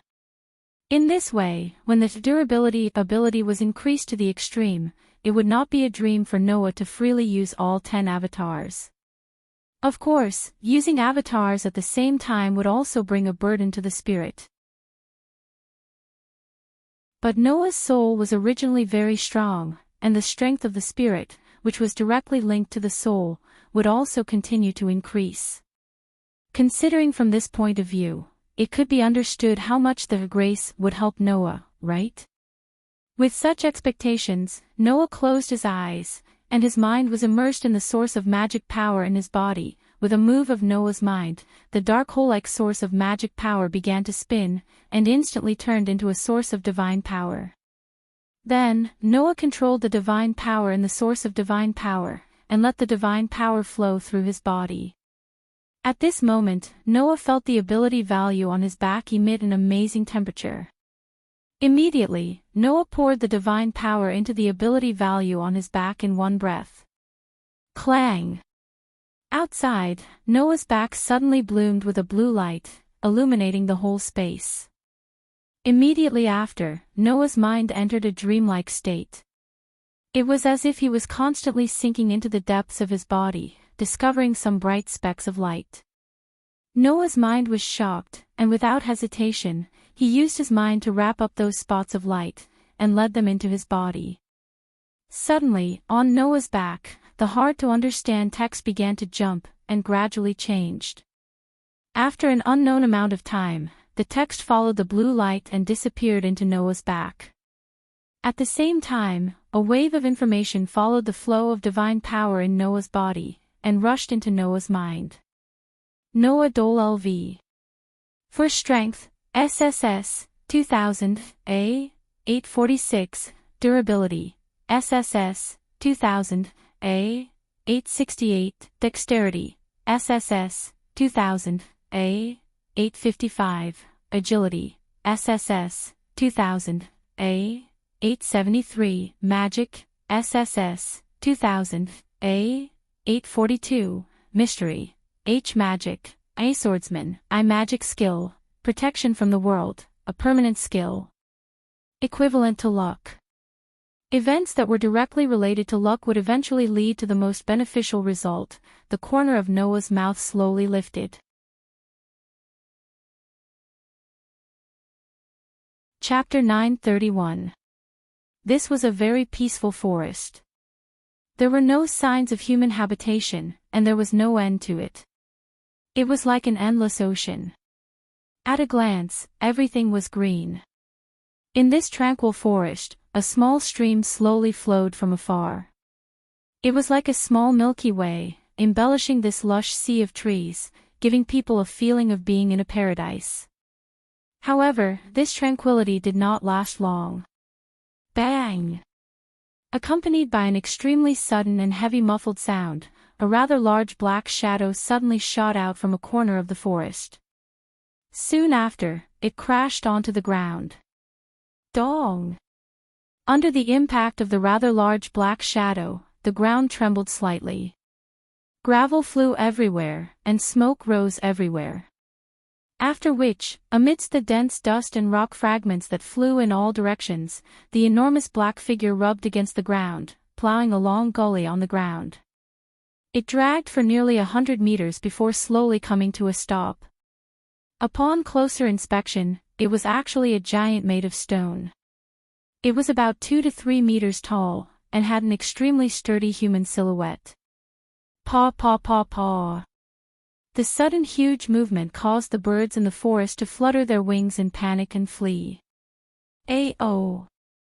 The stone giant that was knocked down on the ground let out a roar that was both angry and fearful. It struggled to get up from the ground. At this moment, in the depths of the forest, a clear sound of footsteps began to reverberate. In the clear sound of footsteps, a human figure slowly appeared in front of it. A-oh! Looking at the figure that slowly appeared from the depths of the forest, the stone giant's roar became even more fearful. Then, the owner of the figure stopped and slightly raised his head, exposing his face to the dazzling sun. The newcomer had black hair and black eyes. It was Noah who left the world of looking for a chance encounter in the underground city, and came to a new world. Looking at the big guy that was roaring at him, Noah raised his eyebrows. You seem to be able to more or less understand the meaning of my words. Then, you should know that if you continue to fight like this, you definitely won't be able to win against me. Why don't you just obediently back down here? The stone giant seemed to be able to more or less understand the meaning of Noah's words. A pair of hollow eyes stared at Noah. A long while later, it finally emitted a roar that was filled with unwillingness. It took heavy steps and gradually retreated into the depths of the forest opposite of Noah. Seeing this, Noah let out a sigh of relief and laughed bitterly. What a strange world. It had already been half a day since Noah had come to this world. During this half a day, Noah felt as if he had returned to the time when he entered the deep mountains and forests for cultivation. It was almost impossible for him to have a moment of peace. As for why, it was because there seemed to be many unknown creatures in this forest. When Noah entered this world, he appeared in this forest. Then, after spending half a day, Noah was looking for a way out of the forest. In the end, as he was unfamiliar with this place, naturally it was not so smooth. If he simply wanted to leave the forest, there were many ways to do so. However, the unknown creatures in this forest would come out from the surroundings from time to time and cause various disturbances to Noah. At the beginning, Noah was found by a flame-like creature that could float, move, and even make sounds. It was obvious that it had life and consciousness. It seemed to be deliberately luring Noah and continuously led Noah into the depths of the forest. In addition, there were birds that could summon fog, flowers that emitted poisonous gas, small lizards that crawled in the dark, and even trees that walked on their own. Moreover, they seemed to be deliberately trying to mess with Noah. In various ways, Noah was badly battered, which was why Noah was still unable to find a way out of the forest. Most importantly, there seemed to be many powerful creatures in this forest. For example, the stone giant just now. According to the monster classification that Noah encountered in the dungeon in the previous world, the stone giant was at least level 3, which was much stronger than the Minotaur. Unfortunately, for an opponent of this level, even though Noah had just arrived in this world and had not reached the point where he could use his authority, he could still easily deal with it. After all, before leaving the previous world, Noah had updated his ability value on his own and raised it to LV4. Moreover, his all-around strength value had reached stage A. To put it bluntly, the current Noah, even if he did not use enhancing magic, with the level 4 bonus and the 4 basic ability enhancements of strength, durability, dexterity, and agility, he could definitely compete with Hercules, the Berserker, and not be at a disadvantage. If he used enhancing magic, he could directly crush Hercules without any suspense. Wasn't it easy to deal with the LV3 stone giant as easy as it could be? Of course, the stone giant that was equivalent to LV3 was the strongest creature that Noah had encountered in the past half a day. The rest of the creatures were equivalent to LV2, and there were even creatures equivalent to LV1, but they were all dealt with by Noah with one hand. However, after being messed up by these inexplicable creatures, Noah had completely lost his direction and could not find a way out. If possible, I don't want to use the treasures and items in the treasure room for the time being. Who knows what kind of world this world will be. If I were to usher in the same situation as the last time when I casually used divine power in the underground city, then the loss would outweigh the gain. Noah rubbed his temples. If there is really no other way, then I will use the treasures and items in the treasure room. For now, let's see if I can find a way out by myself. After making up his mind, Noah looked around. Although he could not see with his eyes, with Noah's excellent sensing ability, he could still sense that there were many creatures hiding in the surrounding forest. These creatures were the same as the ones that deliberately led Noah to get lost. They had been waiting for an opportunity to move and were ready to attack at any time. However, Noah did not feel any malice from these creatures. He reckoned that these creatures were just pranking Noah and deliberately leading Noah to get lost. Although they are not harmful, aren't they too mischievous? Noah sighed. If that's the case, it will be difficult to deal with them. What a pity. After saying that, Noah raised his awareness to prevent himself from being led astray by those inexplicable creatures. At the same time, he expanded his sensing ability. Noah's sensing ability was not a scouting ability. It was similar to a sixth sense. Of course, this ability could not be used to scout, but it could be used to detect the aura of any creature. If he could find the aura of a human in the forest, then Noah would be able to walk out of the forest. However, the range of Noah's sensing ability was not very wide. At most, it could only expand to a range of tens of meters with him as the center. Therefore, at the same time that he expanded his sensing ability, Noah had to keep moving around to be able to scout. Just like that, Noah continued to scout in the forest with all sorts of strange creatures. In the blink of an eye, the sky was gradually turning to dusk. No, there's no other way. In a corner of the forest, Noah finally gave up on self-reliance. Let's try using the relic and tools in the treasure room. As soon as he made this decision, before Noah could open his treasure room, a faint sound came into Noah's ears from the direction of the forest. Noah was slightly startled, then his eyes lit up. A human voice. It was indeed a human voice. Although it was very weak, Noah heard it. I hope it's not those mischievous creatures. Noah walked in the direction of the sound. Not sure if it was because Noah walked in the right direction, the trees in front of him began to decrease and his vision became wider. Not long after, a building appeared in Noah's vision. Chapter 932. Looking at the building that suddenly appeared in front of him, Noah almost couldn't believe his eyes. This was because the building in front of him was too luxurious. Not only was there a pure white wall like a city wall, but there was also an extremely beautiful courtyard inside the wall. Several exquisite minarets were located in several directions, making the building look like a palace. It was quite luxurious. The luxurious building seemed to have been specially designed with a lot of effort. The surroundings were filled with plants to beautify the environment, and there was also a fountain. In front of the building, there was a river flowing with clear water. On the river, a bridge was built on top of it, connecting the entrance of the building to the road in Noah's direction. Of course, if the building was just too luxurious, Noah wouldn't be so surprised.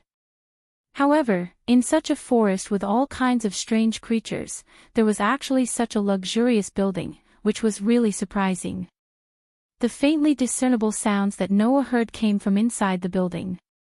From where Noah was looking, he could even see that inside the building, there were some girls in pure white uniforms chatting and laughing while taking a stroll in the beautiful courtyard. Uniforms. Noah was really surprised. Could it be that it's a school? After being surprised, Noah began to ponder. It seems that the breakthrough of this world is here. As long as it was a place with people, he would be able to obtain information. Although the luxurious building in front of him was located in an inexplicable forest, which made Noah feel more or less strange, looking at the atmosphere inside, it didn't seem to be a shameful place. However, since this building was built in such a place, it's very likely that it was built to isolate people. There are things that ordinary people can't come into contact with. Just like Heartwarming Academy, which is researching surpassers, it's best not to barge in openly. Noah couldn't help but feel helpless. In the end, I still have to use it, don't I? After saying that, Noah extended one of his hands to the side. Buzz! A golden ripple directly fluctuated in the space next to Noah. It was like a ripple on the surface of the water, suspended there. Noah directly reached his hand into the golden ripple and took out a helmet from it. To be precise, it was a helmet-shaped hat that looked like a helmet.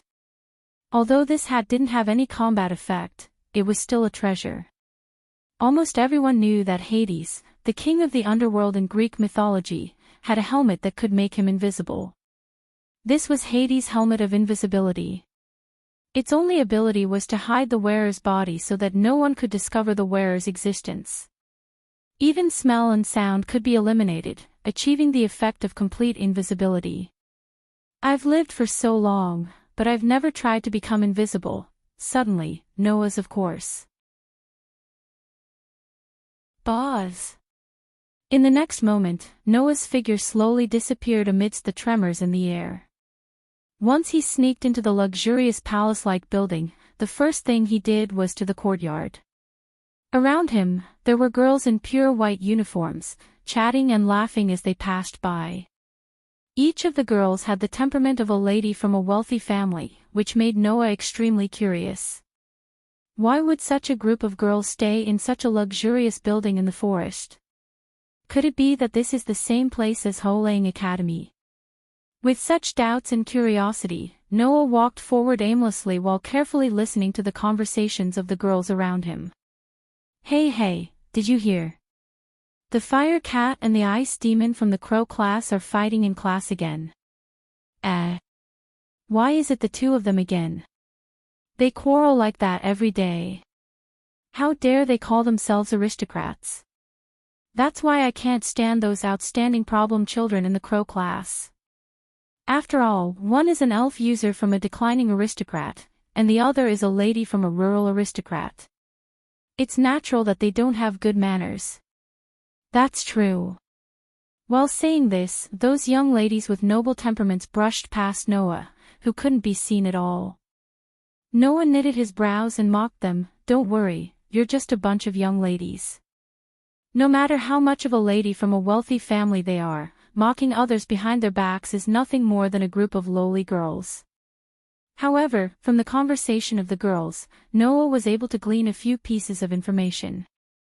First, this was indeed a school, or at least it had the same nature as a school. Otherwise, there would not be such a name, crow class, which was obviously used to differentiate between groups. Secondly, there seemed to be some aristocrats among the students here. Lastly, there was a term that Noah was rather concerned about. Elf user. Noah muttered. What kind of existence is that? After suppressing these doubts deep in his heart, Noah continued walking. It had to be said that this place was really big.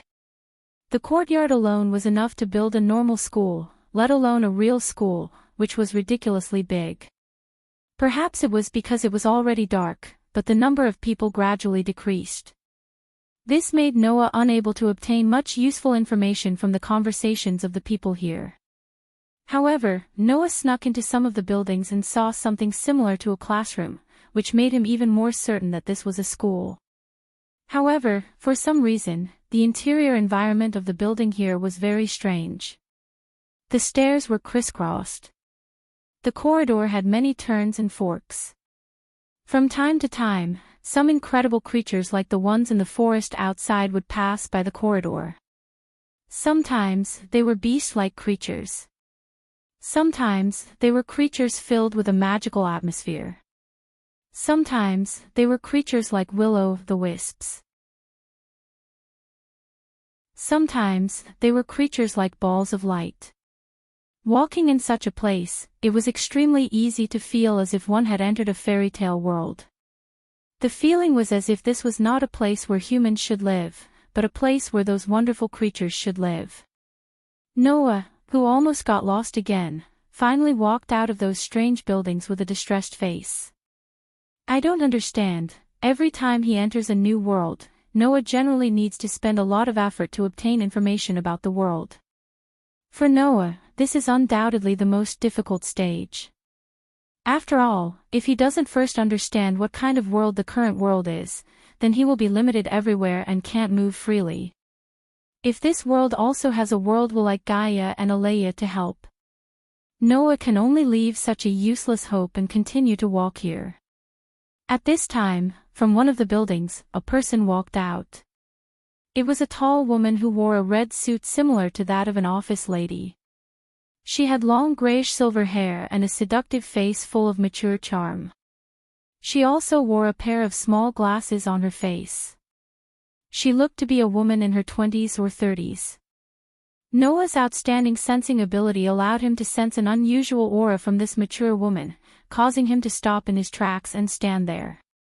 Then, the mature woman slowly walked past Noah, her high-heeled shoes making loud sounds as she walked past him. It was at this moment that the mature woman stopped her footsteps. At the same time, Noah narrowed his eyes. Then, Noah, whose back was facing the mature woman, heard such a bewitching voice with a sneer and admiration. You can actually let me get close to you before I notice your existence. You can be proud, intruder. The moment the words fell, a thick dark fog suddenly rose from Noah's back. Chee-chee. Following the emergence of the black fog, the surrounding air seemed to be filled with the smell of death and decay. This caused the leaves that fell from the nearby trees to rapidly wither at a speed visible to the naked eye when they came into contact with the fog. In an instant, they had completely withered and lost all signs of life. Immediately, the pitch-black fog was like a tidal wave. With a roll, it surged wildly toward Noah, who was wearing an invisible helmet and concealing his figure.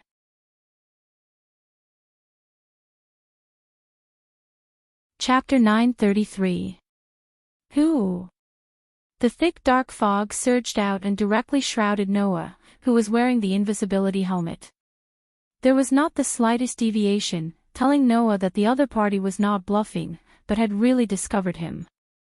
Hence, Noah's body moved as he sensed the corrosive wind coming from behind him. He suddenly shifted in the air and retreated in an instant. Bang! The dark fog with some fishy wind hit the ground where Noah was just now, setting off a strong impact wind, but it did not damage the ground at all.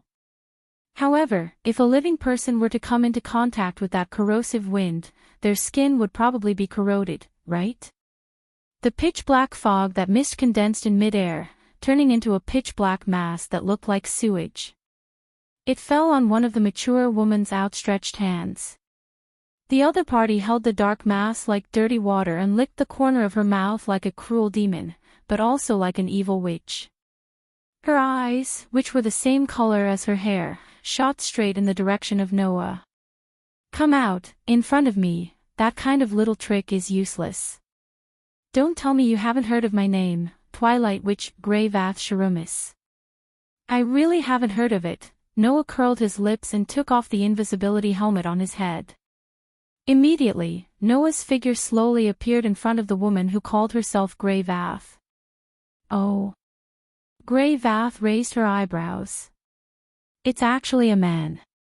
Noah could more or less guess the reason why the other party said so. This was most likely an all-girls school. Because, from the beginning to the end, Noah did not see a single man here. So, that's why the other party had such a reaction, right? "Can I ask?" Noah glanced at the dark mass that undulated back and forth on Grey Vath's hand, then looked directly at Grey Vath and asked, "How did you find me?" The concealment ability of the invisibility helmet was superb. Otherwise, it wouldn't be called a precious artifact.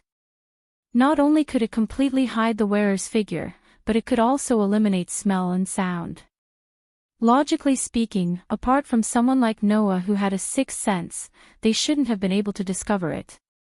"You're really good at hiding yourself. Even I only noticed you after I got close to you. I guess it's because you don't have any malicious intent or killing intent, right?" Grey and Vath looked at Noah with interest. "It's a pity that I've offended too many people. Up until now, I've spent more than half of my life being targeted by assassins hiding in the dark. It's useless to hide beside me." "I see." Noah shrugged and tossed the helmet of invisibility away, allowing it to be swallowed up by the golden ripples that suddenly appeared above his head. Grey Vath, who had been observing Noah, saw this scene and the interest in her eyes grew stronger. "You seem to have some interesting things." "Thanks for the compliment," Noah said unhurriedly. "Anyway, I'm not here to assassinate you, and I don't have any improper thoughts about anyone here. For this reason, can you let me go?"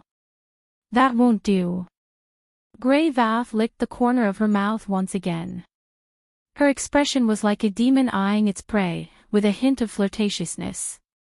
"This is the Elven Academy of Alicia, which specializes in nurturing elven envoys. More than half of the noble ladies of the Alicia Empire are here. If I let a man like you run around and something happens, I'll be in big trouble." Although that was what she said, Grey Vath didn't seem to be worried about this at all. Instead, she smiled sweetly as if she was interested in Noah.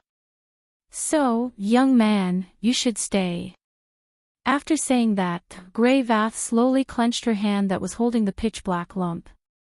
Whing! Suddenly, the pitch-black lump in Grey Vath's hand rose up as if it was boiling. It gradually extended and turned into a long strip. In the next moment, the color that covered the long strip of pitch-black lump began to fade, exposing the object inside the lump to the air. It was a pitch-black knight's sword. Like a demon's scythe, the pitch-black knight's sword stirred up gusts of chilly wind. The moment the pitch-black knight's sword appeared, Noah's eyes narrowed. Without any warning, he took a step back. A golden ripple appeared in his hand, and a knight's sword flickered with golden light and fell into Noah's hand. Clang! Almost at the same time, the pitch-black knight's sword turned into a sword light, bringing along a cold arc as it shot towards Noah's throat. Clang! The sound of steel colliding with steel echoed in the air. The golden knight's sword clashed with the pitch-black knight's sword, creating sparks that filled the sky. Through the sparks that filled the sky, Noah and Grey Vath held their weapons tightly and looked at each other in surprise. So fast, this was the reason why Noah was surprised. He actually took it. This was the reason why Grey Vath was surprised. After the surprise, the two of them looked at each other with interest. At that moment, Noah's hand that was holding the sword tightened, and the strength that was added to the sword instantly increased by a few points. Clang! The two knights' swords clashed together violently, creating even more intense sparks. Grey Vath only felt a huge force pushing against Noah's sword, forcing her to give up the fight with Noah. As expected of a man, you have quite a lot of strength. After saying this, a phosphorescent wave of air burst out from Grey Vath's body, and poured into the pitch-black knight's sword through Grey Vath's hand. Clang! The pitch-black knight's sword burst out with a dense black light, turning into sword shadows that slashed towards Noah's body like lightning. When the phosphorescent wave of air burst out from Grey Vath's body, Noah became a little more serious. This was because although Noah didn't know what the phosphorescent wave of air that surged from Grey Vath's body was, it gave Noah the feeling that it was very similar to magic power, divine power, and other supernatural and mysterious powers. It was very likely that it was also a kind of energy used to activate some kind of power. As this thought flashed through his mind, the knight's sword in Noah's hand suddenly soared to the extreme. Like a misty cold light, like a fierce electric light, with an unparalleled momentum and a heart-palpitating speed, it directly enveloped Grey Vath's sword shadows. Clang, clang, clang, clang. All of a sudden, the sound of metal clashing rang out one after another. In the vast courtyard, two black shadows kept colliding, unfolding a dazzling sword dance. Noah's strength was overwhelming. After all, with his level raised to LV4 and his all-around strength raised to A stage, Noah's physical ability was now able to confront Hercules, who used to be a servant. With Grey Vath's tall and slender figure, it was estimated that she would be crushed by Noah's strength at the moment of contact. However, facing such a Noah, Grey Vath faced him head-on without fear, swinging a whirlwind of slashes. Grey Vath's strength didn't change. However, relying on the unknown phosphorescent power fluctuating around her, the knight's sword in Grey Vath's hand repeatedly bloomed with light, as if she was relying on the weapon to trigger a powerful force. Facing Noah, who was swinging his sword like a storm, she gathered all the power of the weapon to deflect the slashes that could split mountains and split rocks. If not, Grey Vath would definitely be defeated in an instant. As a result, Grey Vath's every attack contained almost all of her strength. If Grey Vath was a whirlwind, then Noah was a storm. Undoubtedly, his body that wasn't very strong showed an overwhelming sense of existence. Undoubtedly, the sword strikes that seemed to be light fell like meteorites. Over time, even with the support of the unknown power, which made the weapon burst out with a powerful force, Grey Vath gradually began to be unable to hold on and retreated.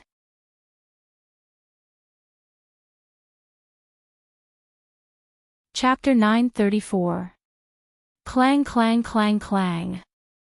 The sounds of swords and halberds continued to vibrate in the air. It was like an echo that continued to reverberate. In the vast courtyard, the bright sword light and the pitch-black sword light repeatedly clashed, setting off gusts of wind and sparks. It was dazzling. However, if one observed carefully, they would definitely be able to discover it. As time passed, the pitch-black sword light began to gradually slow down, while the resplendent sword light seemed to be at ease. Not only did it not weaken in the slightest, its strength and speed even increased, causing every slash to turn into a heavy blow that was not the slightest bit weaker than a meteor, shaking the ground to the point that it began to burst out pieces of gravel. In fact, Noah had indeed been merciful. Otherwise, with Noah's current ability value that was comparable to that of Hercules, even if he couldn't instantly kill Gray and Vath, he could at least end the battle faster. The reason why he didn't do so was because he didn't want to hurt Gray and Vath, and cause the relationship between them to be irreconcilable. No matter what, Noah was the one who had invaded the Elven Academy of Alicia Elves. The one who was in the wrong was definitely not Gray and Vath, but Noah. However, Gray and Vath's strength was indeed above Noah's expectations. Gray and Vath's swordsmanship wasn't inferior to Noah's at all. It was only because the difference in physical ability was too great that she fell into such an obvious disadvantage. It was just like when Noah went up against Hercules. However, Gray and Vath had a kind of power similar to magic and divine power. This kind of power seemed to be used to activate the weapon in her hand to display amazing power.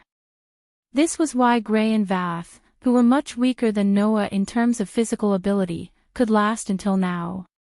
The weapon in her hand was transformed from the pitch-black mass. If Noah wasn't mistaken, that pitch-black mass was the same as those incredible creatures that Noah encountered in the forest outside and in the buildings in this academy. In other words, Gray and Vath had such a degree of power because of her amazing swordsmanship, and the weapon that was transformed from an incredible creature was another important reason. In this academy, Noah had heard the term Elven Envoy more than once from the conversations of the students. Gray and Vath had also said that this academy was dedicated to cultivating Elven envoys. Then, Gray and Vath should be the so-called Elven Envoy, right? That incredible creature that could transform into a weapon and play around with Noah in the forest should be the so-called elves, right? And the inexplicable power that surged around Gray and Vath constantly activated the weapon of the Elven Envoy. Could it be the source of the envoy's power? If a magician wanted to use magic, he had to consume magic. Then, if this so-called envoy wanted to use the weapon transformed from the Elven Envoy, would he also have to consume that kind of power? Noah, who had various guesses in his heart, suppressed the thoughts in his heart while waving his sword as fast as lightning. Clang! A clashing sound that was louder than before rang out. For this blow, Noah used his full strength under the state of LV4. Gray and Vath, who were struggling to hold on, were completely blown away by this lightning-like blow even though they blocked it. Their figure bounced into the air, and before landing on the ground, it took a lot of effort for them to adjust their body and land on the ground. The whole place suddenly became quiet. Gray and Vath slowly raised her head and looked at Noah without the previous calmness on her face. There was only unconcealable solemnity and a bit of a bitter smile. It's really surprising. I didn't expect that I couldn't even deal with someone who isn't even an envoy. Am I really old? Old? Noah had a strange look on his face. Gray and Vath's appearance, although they couldn't be said to be very young, they should be around 20 or 30 years old, right? They were far from being old, right? Later, Noah realized how superficial his thoughts were. Young man. Gray and Vath looked at Noah and asked, "What's your name?" Noah. Noah hesitated for a moment, then said his name. Noah Dole. Dole. Gray and Vath frowned. I've never heard of your surname. Is it a fake name? I'm sorry. Noah shrugged. This is my one and only name, my real name. Gray and Vath stared into Noah's eyes, but could only see the calmness in those dark and deep eyes. Your eyes don't look like you're lying. Gray and Vath's expression relaxed a little. Okay, I believe you. At this moment, a commotion began. Over there. The fighting sounds just now came from there. Quick! Let's go and see. Along with the commotion, a series of messy footsteps began to sound. Noah could see that not far away, some people carrying lanterns were rushing over. Seeing this, Noah frowned. This is a bit troublesome. Gray and Vath naturally noticed the commotion. She stood up, and the black long sword in her hand turned into a black mist and disappeared into the air. Then, Gray and Vath said to Noah, "Follow me." Noah was stunned. "You don't want to be discovered, do you?" Gray and Vath turned around. "Although there shouldn't be a problem with me around, I don't know where you come from, and I don't know why you're here. It's impossible to explain to the knights. If you don't explain, you'll only become a suspicious person. To avoid trouble, follow me." After that, Gray and Vath ignored Noah, as if they were sure that Noah would follow them. They walked towards the door of the building that they had walked out from earlier. Noah glanced at Gray and Vath, and then looked at the group of black figures that were gradually approaching. In the end, he helplessly threw the relic in his hand back into the treasury and caught up with Gray and Vath. In the empty corridor, Gray and Vath walked in front of Noah with clear footsteps made by their high heels. They shuttled back and forth in the complicated corridor without stopping at all. Noah, who was following behind Gray and Vath, could only ask in confusion, "Why is the terrain here so complicated?" For us humans, this kind of environment is indeed difficult to adapt to, but for the elves, this kind of place is very comfortable, Gray and Vath replied without turning back. Basically, every place that has a lot to do with the elves will be built like this. Compared to humans, we should consider the comfort of the elves more. Don't tell me you don't know this. I really don't know, Noah muttered in his heart, and at the same time, he confirmed his previous guess. Those incredible creatures are indeed elves. Elves are messengers. Noah's heart jumped because of the unknown power. I wonder if this power can also help me. With this thought in mind, under the lead of Gray and Vath, Noah stopped in front of a heavy door. "Come in." Gray and Vath pushed the door open and walked in. "This is my office. At this time, no one will come in." Noah didn't pretend to be pretentious. Under the lead of Gray and Vath, he walked into the office. It was a very spacious and luxurious office. The area was comparable to a hall, and the floor was covered with a red carpet. There were all kinds of decorative curtains hanging on the surrounding walls, and there was an office desk in front of them. Instead of calling it an office, it was more like a conference room. It was just that it lacked a round table. Gray and Vath sat down behind the office desk. She crossed her hands and placed them on the table. She looked straight at Noah, and the corner of her mouth curled up slightly. "All right, young man, it's time to tell me your origin, right?" "Origin?" Noah looked around and answered absent-mindedly. "Didn't I tell you my name already?" "Oh." Gray and Vath narrowed her eyes. "In other words, you only want to tell me your name."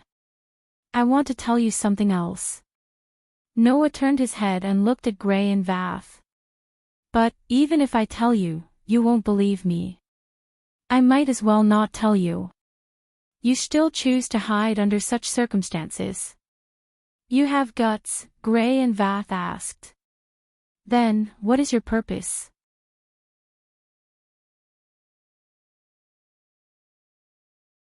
Chapter 935. Purpose. Under the gaze of Gray and Vath, Noah let out a bitter laugh. "If I said that I came here because I lost my way, would you believe me?" "Lost your way?" Gray and Vath were taken aback for a moment, and their eyes began to flicker with displeasure. "Since you lost your way, why did you sneak into this academy?"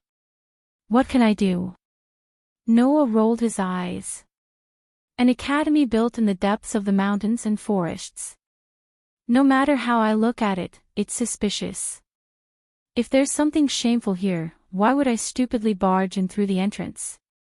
Wouldn't that be asking for trouble?" Oh. You're really bold, aren't you? Gray and Vath's smile became unfriendly. You actually said that the elven forest that is connected to the elemental elves' world is deep in the mountains and forests. You even said that an academy built to train elven users is shameful for being located in the elven forest. If your words were to spread, you would probably be condemned by the entire continent and the elves. Speaking of this, Gray and Vath's gaze towards Noah became more and more thought-provoking. Or are you saying that you don't even know the basic knowledge that everyone in the continent knows? You don't even know about the existence of elves and elven users. Are you a suspicious person? At this moment, Gray and Vath's gaze was filled with coercion, as though they were a judge who wanted to force a criminal into a corner. Facing Gray and Vath's coercive gaze, Noah's expression remained calm, but he secretly sighed in his heart. Sure enough, was he exposed? In order not to arouse suspicion, Noah tried his best not to ask any questions. However, Noah only had a rough idea about elves and elven users based on his own guesses. He didn't know much about them at all. Here, the elves weren't the magical races in the world of looking for a chance encounter in the underground city. They had sharp ears, outstanding looks, and pure hearts. They would never be touched by people they didn't approve of. Instead, they were another kind of incredible creatures. This kind of creature seemed to be able to establish some kind of strange relationship with the humans in this world. It could even transform into the weapons of the humans who had an extraordinary relationship with it, allowing the mere existence of an ordinary human to display the power of an adventurer who had received a favor. These humans who could enslave elves seemed to be called elven users. And in order to enslave those inconceivable creatures called elves, it seemed that some kind of energy similar to magic and divine power was required. That was all Noah knew. Thus, with the increase in conversation, Noah, who basically didn't know much about this world, would naturally reveal his suspicious side. Since this was basic knowledge that everyone in this world knew, wouldn't it be suspicious if Noah didn't know? However, Noah couldn't stop the conversation with Gray and Vath. After all, Gray and Vath could discover Noah's suspicions through the conversation, and Noah could also obtain some information he wanted through the conversation. Therefore, Noah and Gray and Vath were simply testing each other. What kind of person I am, or even whether I'm suspicious or not, that's not important. What's important is that you only need to know that I don't have any enmity or malice towards this academy. Noah crossed his arms and swept his gaze around. But your identity is much easier to guess. You're not wearing a student's uniform, and you have such a luxurious personal office. You probably don't have a special position here, and you're the dean of this academy, right? Hearing this sentence, Gray and Vath weren't surprised that their identities were exposed. Instead, they were stunned and couldn't help but laugh a few times. Interesting. You actually don't even know me, the Twilight Witch. I'm really getting more and more interested in your identity. From Gray and Vath's words, it could be inferred that her name was absolutely resounding to the point where it could be known by everyone in the world. However, whether it was a good name or a bad one, that was unknown. After all, Gray and Vath herself had said that more than half of her life was spent being assassinated by others. So much so that Gray and Vath's senses were sharpened by the long-term assassinations to the point that even Noah, who was using Hades' invisibility helmet, could discover them. It was enough to see the ability of this mature woman. Noah, who had just arrived, didn't know Gray and Vath. It seemed that this place had become a suspicious place. Realizing this, Noah smiled bitterly in his heart. This witch was really hard to deal with. As you said, I am indeed the dean of this academy, Gray and Vath admitted straightforwardly. Originally, the best way to deal with a suspicious person like you is to directly report to the Empire and let the Empire deal with it. However, since even I can't do anything to you, then even if the Empire's most elite knights are dispatched, I'm afraid that they won't be able to do anything to you. In order to avoid unnecessary disputes and casualties, I will turn a blind eye. As long as I can confirm that you don't really have any ulterior motives, to me, that's enough. After saying that, Gray and Vath stood up and crossed their arms. However, you are an existence that isn't even an elven envoy, and even I can't do anything to you. If I let you walk freely in the Empire, you might really cause some trouble. What should I do? Oh. Noah's heart skipped a beat, and he asked without batting an eyelid. Could it be that just because I'm not an elven envoy, I can't do anything to an elven envoy? For an ordinary person who isn't an elven envoy, no matter how powerful their martial arts are, it would be extremely difficult to defeat an elven envoy. Gray and Vath looked at Noah with a strange expression. Not only can an elven envoy command elves to fight, but they can also turn them into elven magic equipment to display unimaginable fighting strength. They can even use elven magic through the contract with elves. With so many advantages, how can an ordinary person win? You don't even know this. Then how can you be sure that I'm not an elven envoy? Noah asked curiously. Perhaps I just haven't commanded elves to fight. Haven't you thought of this possibility? You're an elven envoy. Gray and Vath looked at Noah with a strange expression. After a while, her expression was full of ridicule. Only a pure young girl can communicate with elves from the elemental world and form a contract with them. Are you not a man? Suddenly, Noah's whole body froze there. Only a pure young girl can form a contract with an elven envoy. What kind of gender discrimination was this? Looking at Gray and Vath's increasingly mocking expression, Noah's face twitched fiercely, and he said stubbornly. Who said that only a pure young girl can form a contract with an elven envoy?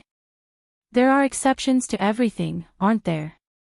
Indeed, there was a male elven envoy in history. Gray and Vath couldn't help but laugh out loud.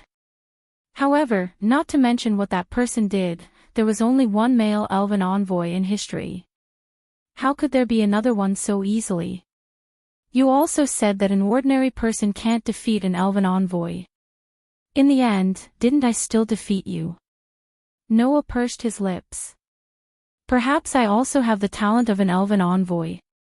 You unexpectedly have a side that doesn't admit defeat. Gray and Vath pushed up the glasses on her face. Never mind.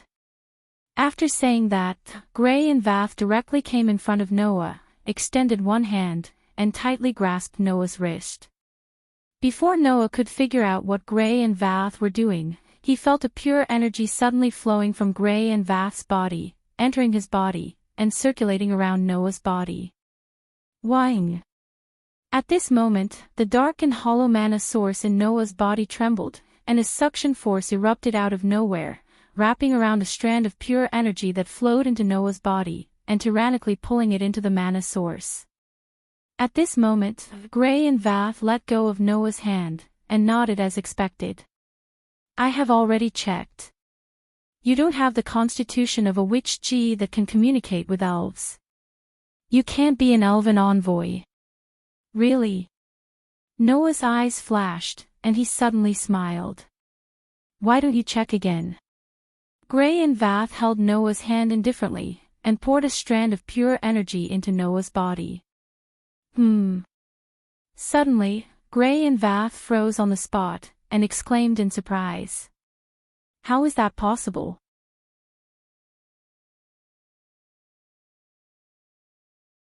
Chapter 936.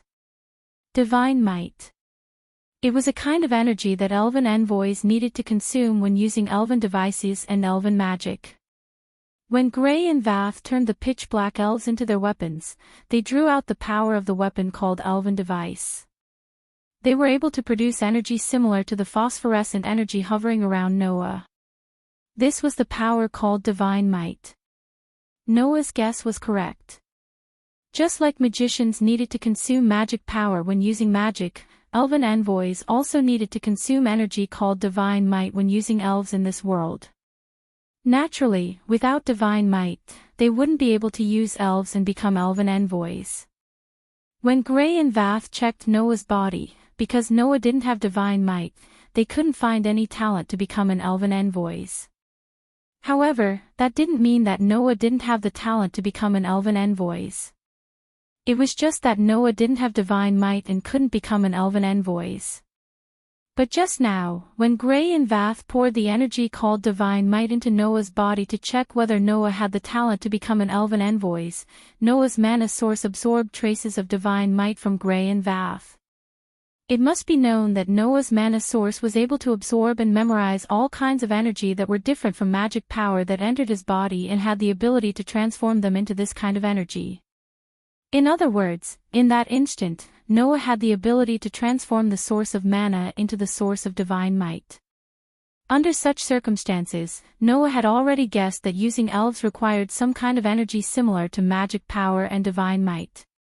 When Gray and Vath said that he didn't have the talent to become an elven envoys, he immediately transformed his mana source into divine might.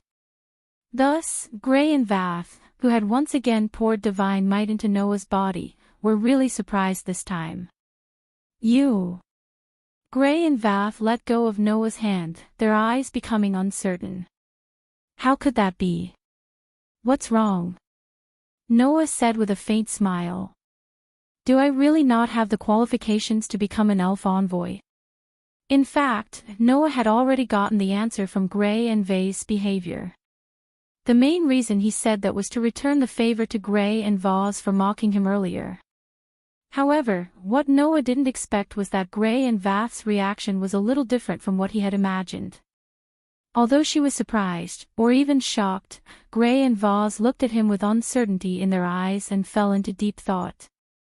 If that's the case, it might work. Noah couldn't help but frown at the unexpected reaction of Gray and Vath. What was this Gray Vath doing? Are you surprised that I have the talent to become an elf envoy? Noah asked with a frown. Since there has already been a male elf envoy in history, it shouldn't be a big deal for another one to appear, right? It's best for you to say that after you understand what the only male elf envoy in history did. Gray and Vath didn't react from their deep thought, and instead replied like a conditioned reflex.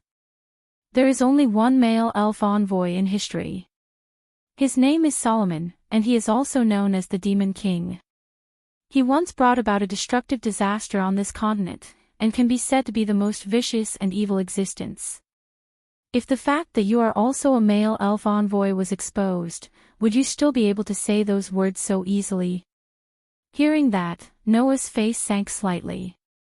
At this moment, Noah finally realized what the change in his identity meant. If the only male elf envoy in history was really such an existence, then Noah would very likely be looked at through colored glasses by others, and be arbitrarily treated as the embodiment of disaster like the Demon King Solomon. The existence of a male elf envoy like the Demon King who brought destruction and disaster to the continent in the past, Gray and Vath said. Now, do you understand how easy it is to be surprised by the fact that you are a male elf envoy? Alright, Noah's furrowed brows slowly relaxed, and he looked at Gray and Vath. Then what do you plan to do with me? Noah wasn't the Demon King Solomon, and it was impossible for him to bring unimaginable disasters to this world like the Demon King Solomon. It wasn't that Noah couldn't do it, but that Noah didn't want to. However, others might not think so. Since this was a world with an empire as its background, then most likely many people might be overly sensitive, and arbitrarily treat Noah as a threat to this continent. When the time came, in order to eliminate the threat before it sprouted, no one in this world would mind taking action against Noah. Although Noah wasn't afraid, if an unexpected disaster really came to him, he wouldn't be merciful. Even if Gray and Vath were making things easy for him, it would be the same. However, just as Noah was thinking, Gray and Vath suddenly asked such a question. How old are you now? Me? Noah tilted his head, but still answered 19 years old this year, almost 20 years old. 19 years old. A smile suddenly appeared on Gray and Vath's face. Just in time, you barely passed. What do you mean? Noah was confused and said in a bad mood. You want to kill me or cut me, just say it, and I'll take it. Why are you keeping me in suspense? Don't mind it. Greyvath waved her hand and brushed off Noah's question perfunctorily. Then, she said, don't worry. Then, she said, Kid called Noah, do you want to stay here? The sudden suggestion stunned Noah on the spot. Stay here. That's right, Grey and Vaz said with assurance. Although I don't know where you came from the looks of it, if you stay here, you don't have a proper status, right? Noah didn't hide it and directly nodded in acknowledgement. If you stay here, with my status and authority, I can definitely give you a proper status in the Audisia Empire, Grey and Vaz said. In the Audisia Empire, although the elven messengers can enjoy all kinds of privileges, because the elven messengers have great power, if they harbor evil intentions and intend to rebel, they will pose a great threat to the Empire. If you, as an elven messenger, don't even have a proper status, you will definitely be seen as a threat and be arrested by the Empire's elven knights. Oh. Noah smiled, but there wasn't much of a smile in his eyes. Do you think I will obediently listen to your orders because of this? How can that be? Grey and Vaz spread out her hands. You were able to beat me without using an elf, and without even having a contract with an elf. If you were to sign a contract with an elf, and obtain the power of an elf, then even if the Empire's 12 most outstanding elven envoys, the 12 knights, were all dispatched, it is still unknown whether they could do anything to you. Grey and Vaz looked straight at Noah and revealed a devilish smile. But if the Empire keeps sending people to harass you, even if you come here with a plan, it will be difficult for you to take a single step. Why don't you accept my suggestion? Noah looked straight at Grey and Vaz and said calmly. What's the purpose? It was obvious that Grey and Vaz wanted to keep Noah here, and there must be a reason. Otherwise, Grey and Vaz wouldn't suddenly keep a man in an academy full of pure and innocent girls. It's not really a purpose. Grey and Vaz might have felt that there was no benefit in hiding it from Noah, so they just said it like that. I just want you to do me a favor. A favor? Noah asked. What favor? Don't worry. With your ability, as long as you obtain an elf, it shouldn't be difficult. Grey and Vaz smiled sweetly. As for what favor it is, you will know very soon. Anyway, it's not something harmful to you. Noah didn't ask any more questions. He just looked at Grey and Vaz, trying to find something from her eyes. Grey and Vaz didn't avoid Noah's gaze. Although there was a strange and unpredictable look in her eyes, there was no malice. I finally understand why you have the title, Witch. Noah smacked his lips. I understand. Let's each take what we need. Grey and Vaz smiled. It wasn't a flirtatious smile like before. Instead, it was a smile that came from the bottom of her heart.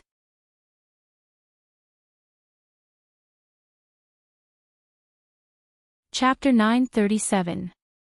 In this world, apart from the world dominated by humans, there was another world. People called it the elemental spirit world. As the name suggested, it was a world inhabited by strange creatures called elves. In this elemental spirit world, there were all kinds of elves with strange abilities, and they were closely related to the world inhabited by humans. The only ones who could communicate with the elves with strange abilities were those pure and innocent girls among humans. These girls who could communicate with the elves were called witch concubines. Among them, there were also witch concubines who strengthened their bloodlines, talents, and other characteristics through generations of marriage, thus forming contracts with the elves and using the power of the elves. People called them elven envoys. As elven envoys, witch concubines could use the contracts they formed with the elves to summon the elves that lived in the elemental spirit world to their side. Through using the elves, they could achieve their goals in battle or other aspects of life. When the elves that lived in the elemental spirit world were summoned to this world, they generally had two forms. One was their original form. That was a form that had no quality and no fixed appearance. It was only the core of divine power, and was called the core of divine power. When the elves were summoned in this form, it could not be said that the elves were summoned, but a part of the elves' abilities were summoned. Thus, elven envoys would use this form of summoning when using elven magic, using it as a reservoir of divine power to allow the elven magic to have the true power it should have. It was also for this reason that elven envoys who formed contracts with elves of a certain attribute could only use elven magic of the same attribute as their contracted elven magic. If they lost their contract with elven magic, even if they could continue using elven magic, the power would be pitifully weak. As for the other form, it was a pure form that directly summoned a part of the elves themselves. The so-called pure form was the original form of the elves. When the elves that had the appearance of a cat were summoned in their pure form, they would have the appearance of a cat. When the elves that had the appearance of a dog were summoned in their pure form, they would have the appearance of a dog. When the elves were summoned in their pure form, they were truly summoned. It was just that summoning a pure form elf required an enormous amount of divine power, and it was also very difficult to control. However, compared to simply summoning a pure form elf, it was undoubtedly much more powerful when used to perform elf magic. Using the purified form of the elves to a higher level, transforming a part of the purified form of the summoned elves into the most suitable weapon for oneself, and combining the powerful elven power with the elven user's own power, this was the realm where the elven user's power could reach the pinnacle. Elven device. Only a fully mature elf user could use the powerful equipment transformed from elves. It was precisely because one could obtain so much power after contracting with a fairy that the status of a fairy envoy was the most important no matter where one went. After forming a contract with an elf, one can not only use the elven magic of that element, but also command the elf, and even turn the elf into a powerful weapon. With so many advantages, no wonder Grey Vass said that it would be difficult for an ordinary person to defeat an elf user, no matter how powerful they are. In the dean's office, Noah flipped through a thick book with a helpless expression. Moreover, other than forming a contract with an elf user and being summoned to this world, the elves can also come to this world through the gates of the elemental elves world that exist all over this world. No wonder I met so many elves in the forest. The gates of the elemental elves world would sometimes open temporarily in a random place in this world. Sometimes, humans would use certain techniques and methods to stabilize the unstable entrances and form the gates. The reason why the Elven Academy was located here was because there was a gate that led to the elemental elves world. The forest around the Elven Academy was the residence of the elves who came here through the gates to the elemental elves world. Therefore, it was also known as the Elven Forest. So, this academy is not located deep in the mountains and forests because it's shady. Instead, it's built here because there's a gate that leads to the world of elemental elves. The elves in the forest are elves who accidentally entered this world through those gates. Noah was speechless. Well, this is basic knowledge that everyone in the world knows. I actually treated it as something that cannot be seen by others. No wonder that witch found me suspicious. Closing the book in his hand, Noah rubbed his sleepy eyes. Last night, after making the decision to stay here, Gray and Vath gave this place to Noah and let Noah stay here for the night.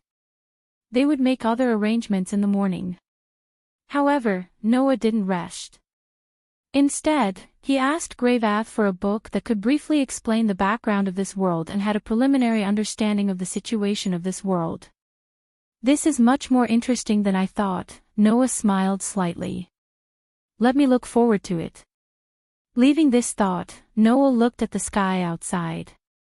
At this time, the sky outside was already bright. From the window, Noah could see many girls in pure white uniforms walking in the direction of the school building while chatting and laughing. It was obviously time for class. Gray and Vath said that they will officially arrange for me to transfer to this academy today and let me have a proper identity. Before that, I will take a nap.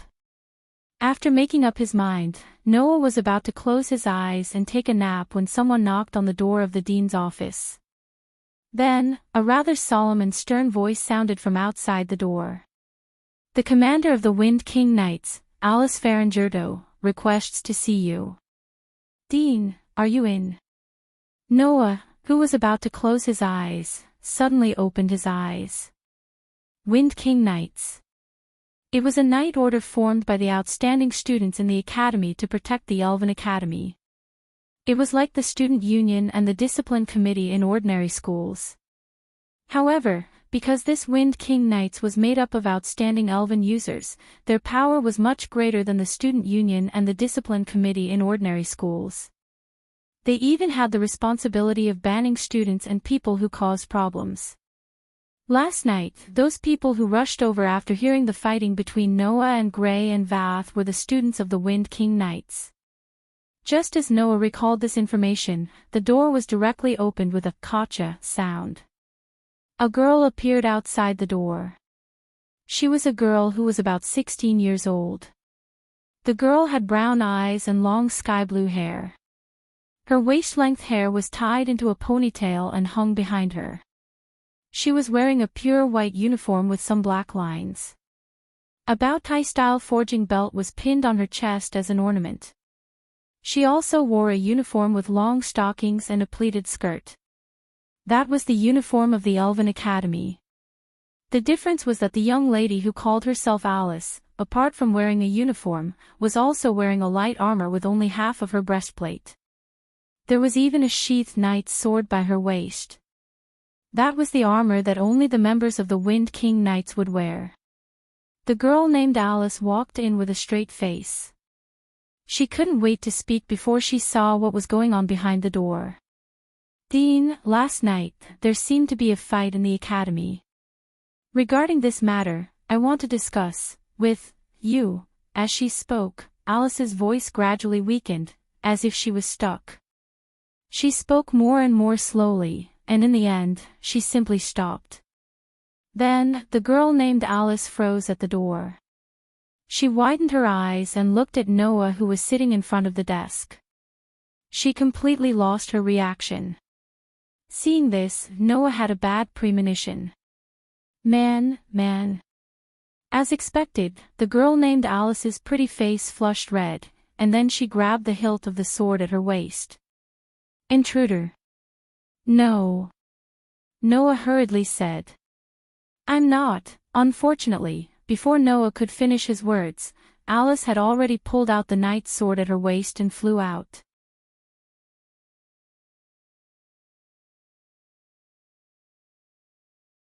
Chapter 938. Ha! With such a shout, the girl named Alice raised her sharp knight's sword and spun up. In an instant, she was in front of Noah, and with a leap, she jumped onto the desk. Seeing Alice charging over, Noah had already expected this outcome. Without any hesitation, he bounced off his seat and shot up. Almost at the same time, the sharp knight's sword sliced through the air and echoed in the office. Alice's knight's sword sliced through the spot where Noah had just been and landed in the air. At the same time, Noah, who had descended from the sky, lightly tapped the back of his chair with the tip of his toes. His body actually floated out and flew past Alice, who had leaped onto the office desk, and landed in the middle of the vast office. He then turned around and looked at Alice. "Wait. I'm not an intruder." Tisk, as expected, to be able to invade this school, their skills are definitely not ordinary, right? Noah's words and Alice's words almost overlapped and rang out. So much so that Alice didn't hear Noah's words clearly, or rather, she didn't even want to hear Noah's words. She suddenly turned around and cast a stern gaze on Noah. "However, don't even think about escaping from the hands of my Wind King Knights." After saying that, Alice's delicate body bounced and rushed towards Noah's direction. The sharp knight's sword in her hand glowed with a cold light as she pointed it at Noah's shoulder. It seemed that even though Alice mistook Noah as an intruder, she didn't intend to kill Noah. However, this way, Noah couldn't be too harsh on Alice. At that moment, Noah could only lightly tap the ground with the tip of his foot once again and retreat explosively. Alice immediately closed in and waved the long sword in her hand, turning it into streaks of sword light that flashed towards Noah's direction. "Hey! Wait!" Noah hurriedly explained while dodging the streaks of sword light with his nimble body, causing the knight's sword to hit empty air. "I'm not an intruder. I'm also a student here."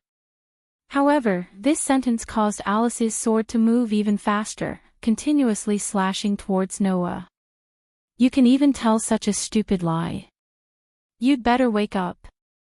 Noah's explanation did indeed sound like a stupid lie. After all, everyone knew that the Elven Academy specialized in cultivating elven envoys. And only the pure witch G could be an elven envoy. How could a man like Noah be a student of the Elven Academy? This was Alice's thought, and it was definitely the thought of everyone who heard Noah's words. Noah could only repeatedly dodge Alice's slashes, and it was as if he was dancing an extremely intense dance with Alice. His footsteps were strong, powerful, and agile as he dodged from time to time, retreated from time to time, passed by Alice from time to time, and swapped positions from time to time. In the vast office, he vividly displayed his movement technique. "I'm really a student here." Noah gradually began to feel impatient. "If you continue to attack me, I'm going to retaliate." "Retaliate? Why don't you try fighting back?" Alice seemed to be enraged, and the slashes in her hands became more ferocious. "Don't keep dodging. Be a good boy and be turned into sashimi." "Why sashimi?" Noah couldn't help but complain, but his impatience had reached its limit. Without any hesitation, he dodged Alice's slashes. Noah's gaze swept the surroundings, and then stopped at a ribbon that was fastened to a hanging curtain by the wall. Duh! In the next instant, Noah stomped heavily on the ground, and his body shot out. In an instant, his body flashed to the side of the wall. He extended his hand and pulling the ribbon off. "Wake up!" The girl named Alice didn't give up and rushed forward. Looking at the approaching Alice, Noah's hand that held the ribbon tightened. When Alice charged to a distance of only 1 meter away from Noah, Noah finally made a move. "Who?" Suddenly, the ribbon in Noah's hand was swung down by Noah. Like a whip, it carried a whistling sound as it fell on Alice's sword-wielding hand. Paw! Accompanied by the crisp sound of a whip, the ribbon directly wrapped around Alice's hand and tied it tightly. "What?" Alice was taken aback. However, before Alice could react, Noah suddenly turned around, and with his LV, for dexterity that were as high as grade A, he circled around Alice at an astonishing speed, like a gust of wind. As a result, Alice's entire body was tightly bound by the ribbons, and she was directly tied up. "Ah!" With a cute scream full of girlish flavor, Alice only felt her whole body tighten. Her delicate body was tightly bound, and she fell to the ground. Clang! This was the sound of the knight's sword in Alice's hand falling to the ground. Bang! This was the sound of Alice falling to the ground. Ugh! This was the painful cry that Alice deliberately suppressed. In less than 10 seconds, the commander of the Wind King Knights was tied up like a dumpling and fell to the ground. He was forcibly subdued. Clap, clap. Noah clapped his hands and looked at Alice condescendingly. "I warned you. You." Alice raised her head and stared at Noah hatefully. "Despicable and shameless person. You actually used such a despicable method." "How is this a despicable method?" Noah had an innocent look. "Since ancient times, the best way to subdue a thug is to tie them up, right?" You said I'm a thug." Alice's cute eyes opened wider and wider, looking at Noah with eyes full of anger. "I'm the noble commander of the Wind King Knights. You actually said I'm a thug." indiscriminately attacking innocent people and casually using weapons. In the mouth of ordinary people, they are called thugs. Noah shrugged. Who told you not to listen to my explanation? Just stay here obediently. After saying that, Noah stretched out his hand and picked up Alice, who fell to the ground.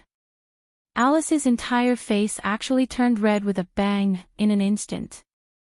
I was hugged by a man. Looking at Alice, whose head had become dizzy and her face had become bright red, as if she would faint at any moment, Noah suddenly woke up from his stupor.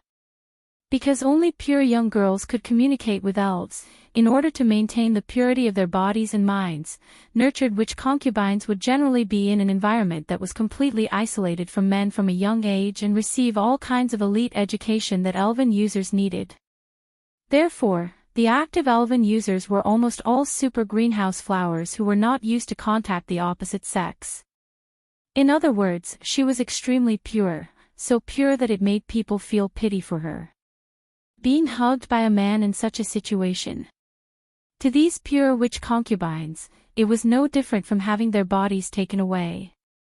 Thinking of this, Noah's face stiffened. Let go of me. Alice finally regained her senses.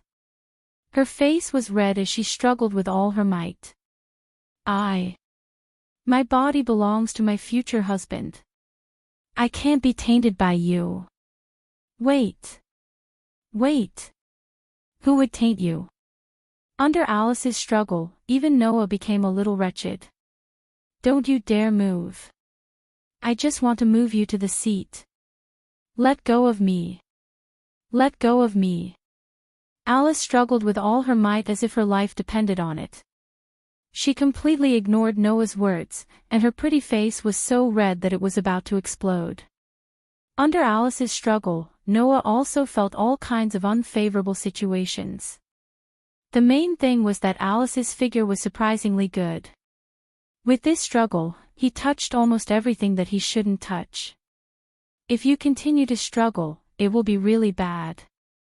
Let go of me. You big pervert.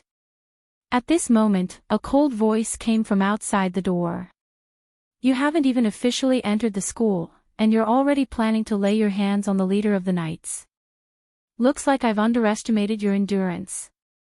Hearing the voice, Noah and Alice turned their heads at the same time and looked at the door. Then, they exclaimed at the same time. Grey vase, Dean.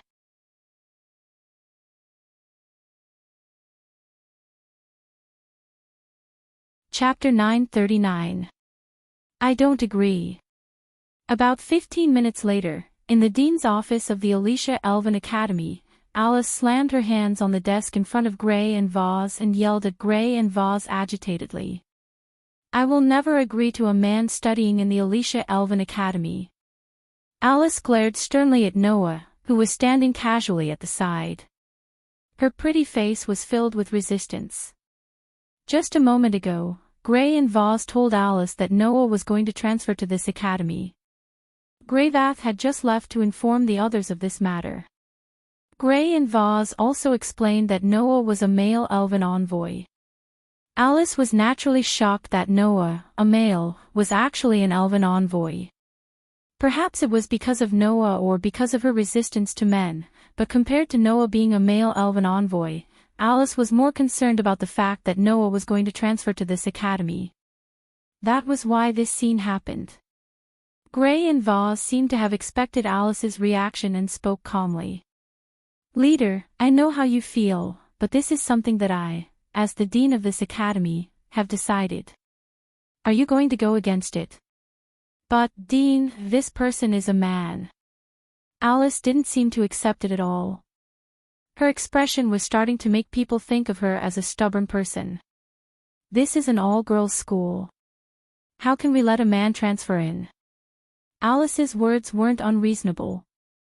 In an academy filled with pure and innocent young girls, it was not a good thing for a healthy man to suddenly transfer into the academy. No matter how one looked at it, it was not a good thing. Not to mention, this man was the second male elven envoy in history. Such a person would only bring chaos to the academy. Naturally, the Wind King Knights who had to maintain order in the Alicia Elven Academy wouldn't agree with Noah's existence.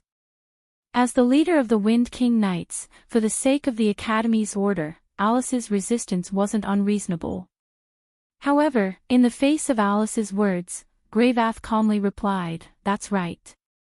When did the Alicia Elven Academy become an all-girls school? Why didn't I know about it?" Alice was stunned. The Alicia Elven Academy is an academy that specializes in nurturing elven envoys. It's not an all-girls school, leader of the knights, Grey and Vaz said concisely. The reason why there are only females here is because only pure girls can become elven envoys. The academy didn't stipulate that males can't study, right? Alice was speechless. As the dean of this academy, my purpose is to nurture more and more outstanding elven envoys for the Empire. And this academy will always welcome anyone who has the talent to become an outstanding elven envoy. Grey and Vaz. As for whether the other party is male or not, I don't care. Of SSS. What about the test? Regardless of whether he's an elven envoy or not, he has to pass the test to enter the academy, right? You don't have to worry about that. Greyvath glanced at Noah, who seemed a little bored at the side. I personally tested this fellow's ability. I can guarantee that there won't be any problems. But Alice seemed to want to say something. Alice Faringelto. Grey and Vaz interrupted Alice with an extremely calm but unimaginably forceful tone. This is something I've decided on. Do you want to go against it? No. A look of struggle appeared on Alice's face, but in the end, she still obediently swallowed all the opinions in her heart. She took a step back and glared at Noah hatefully. However, I will never acknowledge him. If he does anything that harms the order and reputation of the Alicia Elven Academy, I will take action against him as the leader of the Wind King Knights. Of course, this is your duty and your right. Grey and Vaz nodded without a trace of surprise. Then, this matter is decided. Are you done? Noah, who had been watching quietly from the side, finally spoke. Then, what should I do next? Don't worry, I've already made arrangements. Grey and Vaz crossed her arms and looked at Noah.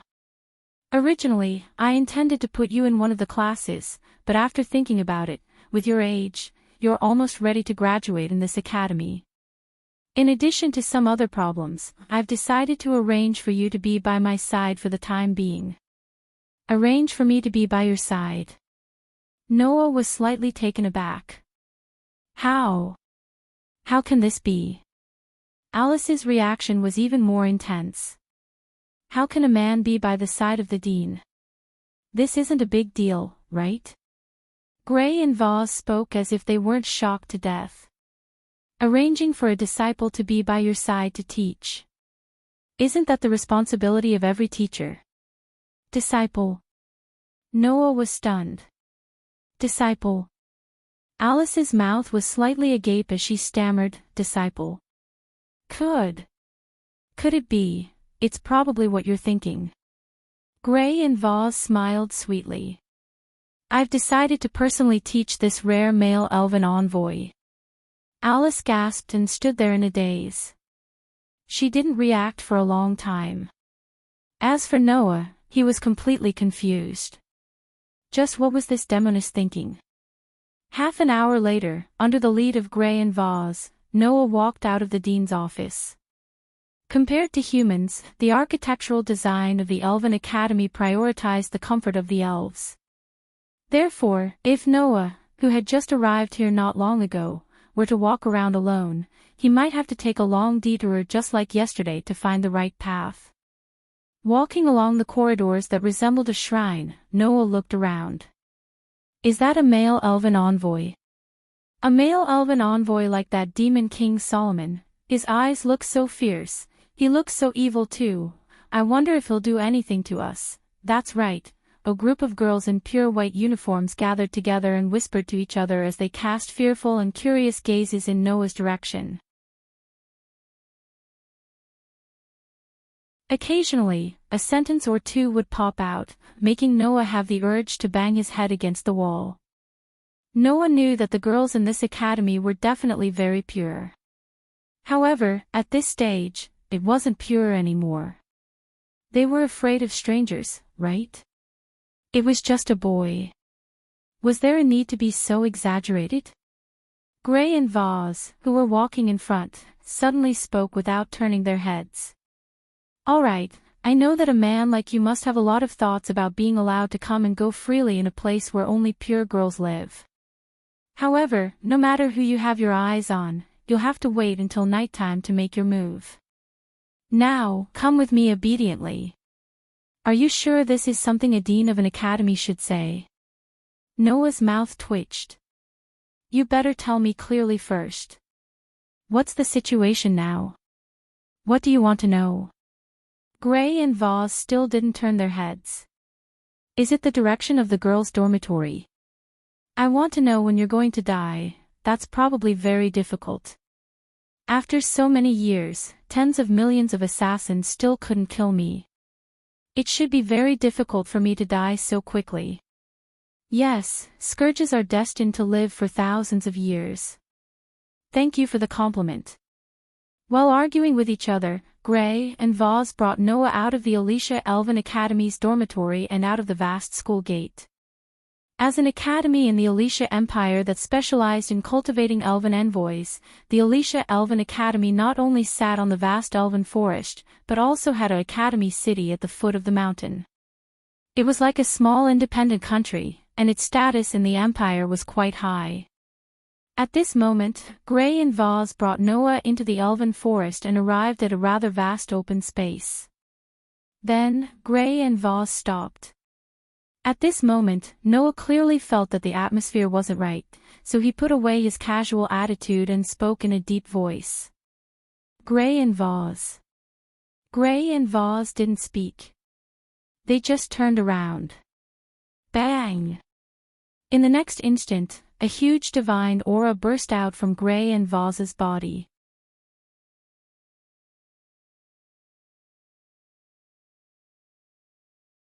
Chapter 940.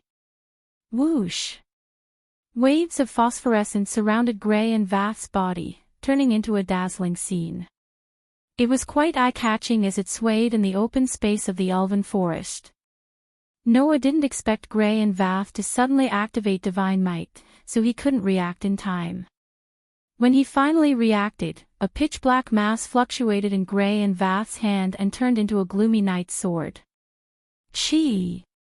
Just like in yesterday's battle, Gray and Vaz used the elven device and suddenly shot out without any warning.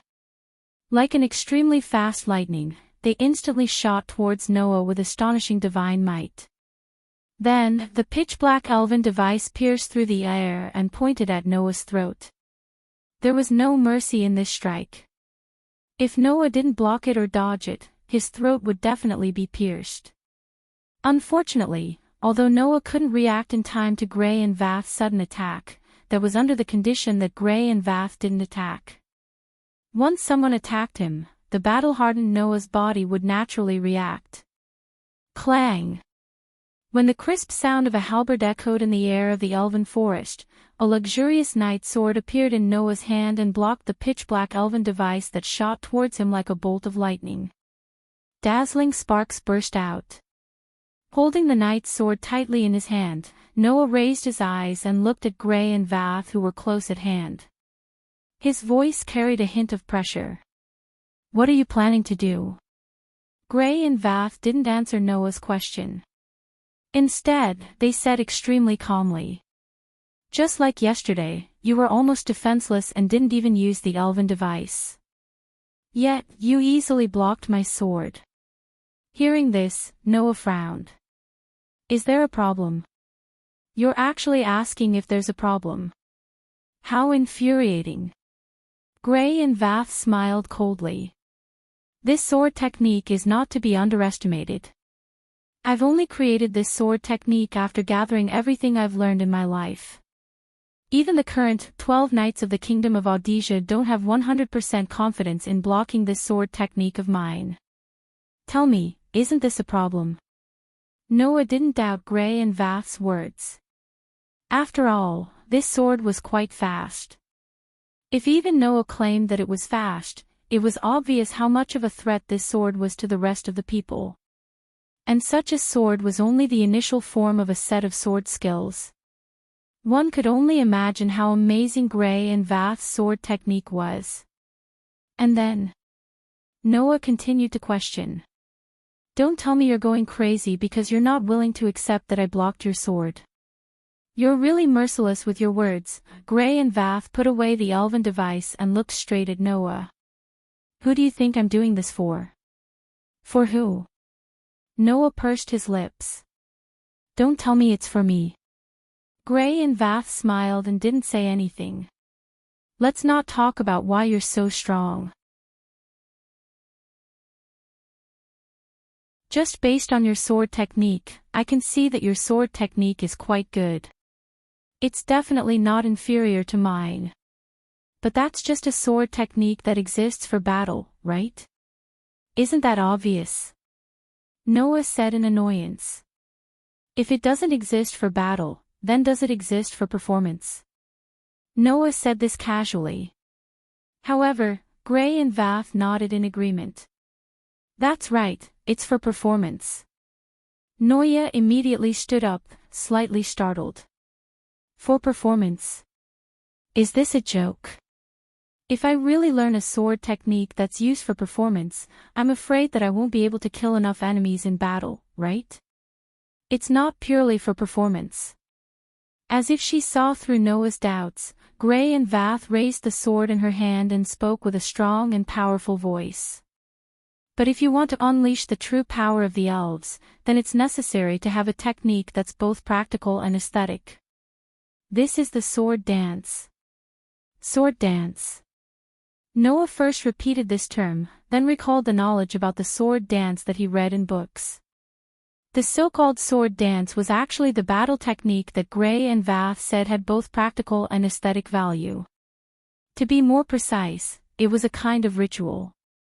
The purpose of this ritual was to please the elves. The elves that formed a contract with the Elven Master also had their own will.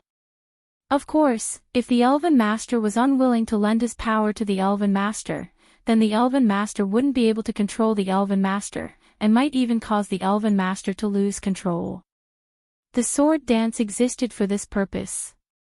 This kind of battle technique that was both aesthetic and practical could keep the elves in a good mood and unleash their full power while obediently being controlled by the Elven Master. Not only that, by performing the sword dance to other elves, the other elves could temporarily listen to the Elven Master's voice and communicate with the Elven Master, providing all kinds of assistance. Therefore, when the elf users in this world fought, they all used this kind of sword dance, which was both practical and aesthetic. It was said that other than the sword dance, there was also a special kind of ritual music that could achieve different effects through different dances. For example, there was a ritual music that could strengthen the Elven Master's seal, a ritual music that could give blessings to the Elven Master, and even a ritual music that could temporarily increase the Elven Master's strength. There were all kinds of ritual music that could achieve all kinds of effects. Although your sword dance is very powerful, it only exists for battle. It's not good for an Elven Master if you can't unleash the effects of the sword dance, Gray and Vath explained.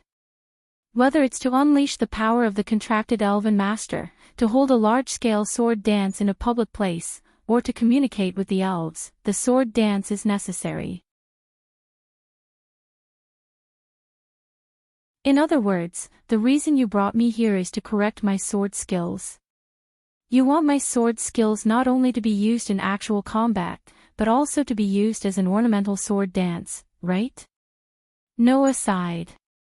Alright, my sword dance is indeed more practical. It's not impossible to correct it. Not only that. Gray and Vath directly looked at Noah. I also want to teach you my ultimate sword dance. Ultimate sword dance. Noah's heart skipped a beat. The sword dance just now. That's the initial form of the ultimate sword dance. It's called the purple lightning. Just like what you saw, it's an extremely simple sword dance that uses unparalleled speed to stab. But as long as I use it, my stab will be at least 10 times faster than usual. Gray and Vath said with some pride. Other than the purple lightning, used for stab, my ultimate sword dance also includes body destruction, group annihilation, counter-specific attributes, weapon destruction, counterattack, sword killing, and so on. You've only seen the initial form of the purple lightning. You haven't seen the later ones yet. Hearing this, Noah was more or less moved. It was only the initial form of the ultimate sword dance, but it already had that kind of power. If she used all the ultimate sword dance, then how powerful would it be? It seemed that this Gray and Vath sword dance was even more powerful than he had imagined. Of course, other than the sword dance, you still have a lot of things to learn. For example, you need to learn how to communicate with elves, how to control divine power, how to control elves, and even how to use elven equipment. You need to learn all of these. Gray and Vath poked Noah's forehead with her finger. As a warrior, your strength is indeed quite amazing. But as an elven user, you're still far from it. You don't even have a contract with an elf. You can't even be considered an elven user. There are still a lot of things you need to learn. So, you're my teacher. Noah laughed bitterly, but he also understood. I understand. Whether it's the sword dance or the power of an elven user, if you have anything you can teach me, then feel free to teach me. Hearing this, Gray and Vath smiled. This smile didn't have any part of being a witch. It only had the responsibility of being a teacher. Looking at the smiling Noah, Gray and Vath thought to themselves. This is the second time I'm teaching someone. I hope I can make it in time.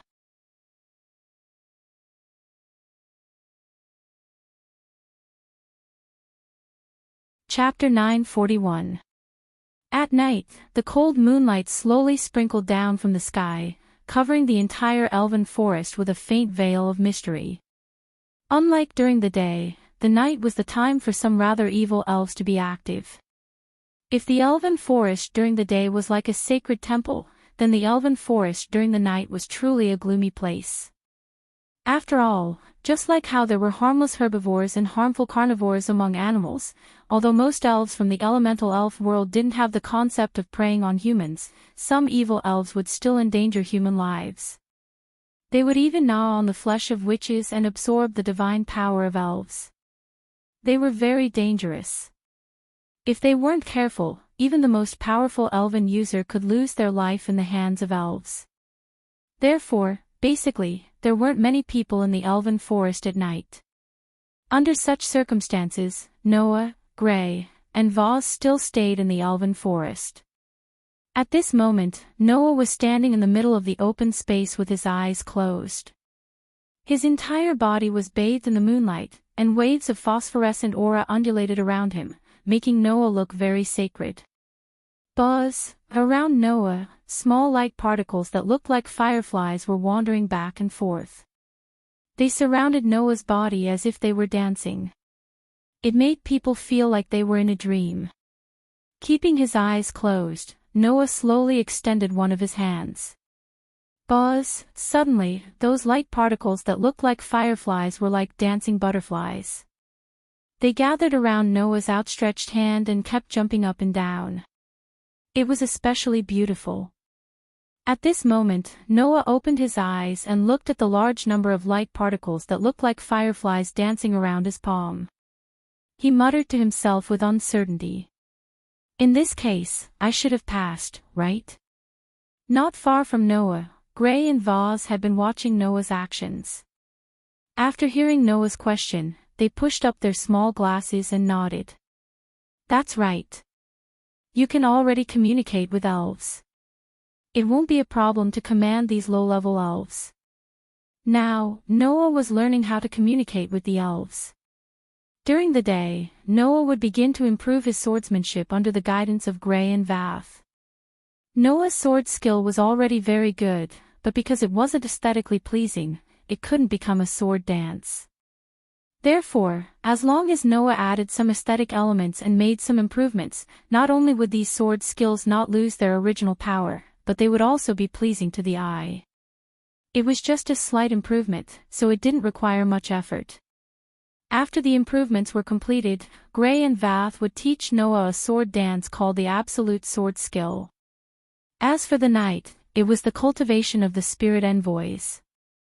Just like what Gray and Vath had said, although Noah was powerful, as an elven user, he was just an intern, a rookie among rookies.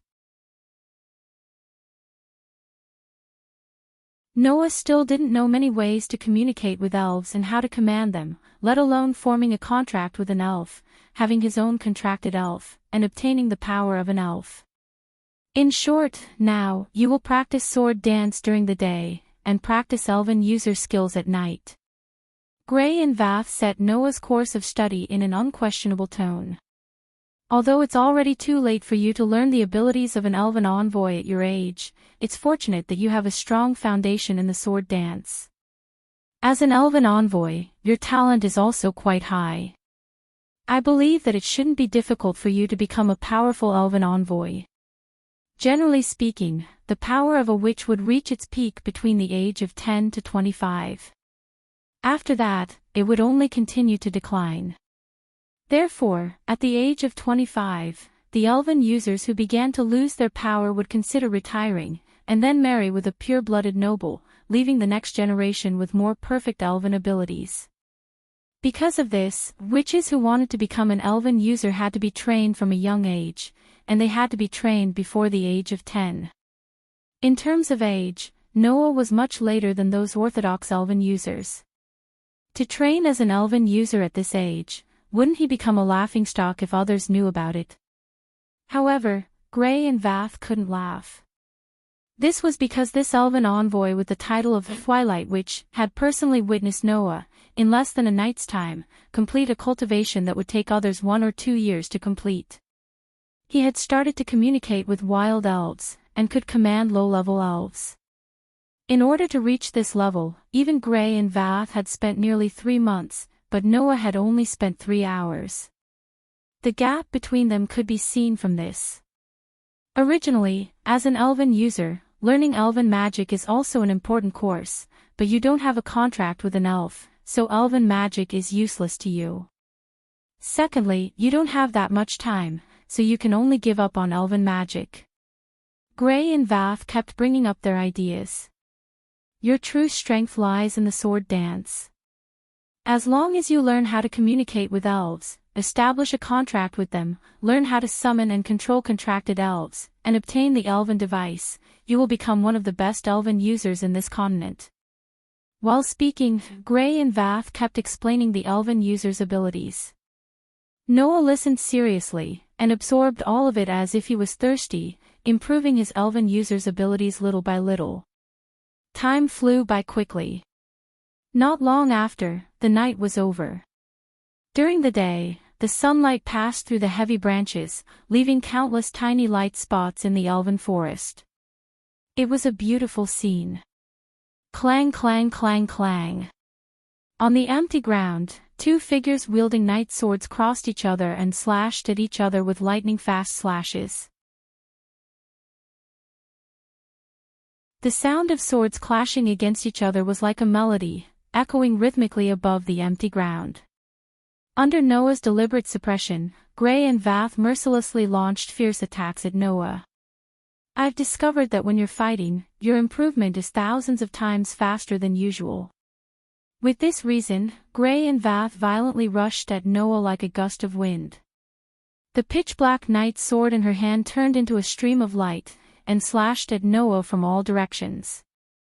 So, if I want you to quickly grasp the knack of the sword dance, there is no better way than fighting. That was indeed the case. Pandora said that as long as there was a battle, the existence called Godslayer could continuously become stronger. This foul physique was successfully found out by Gray and Vath. Therefore, under Gray and Vath's fierce attacks, Noah, who had deliberately suppressed his strength, only displayed his sword skills with a strength that was on par with Gray and Vath's. As if he was blessed with good fortune, he constantly improved his sword skills bit by bit.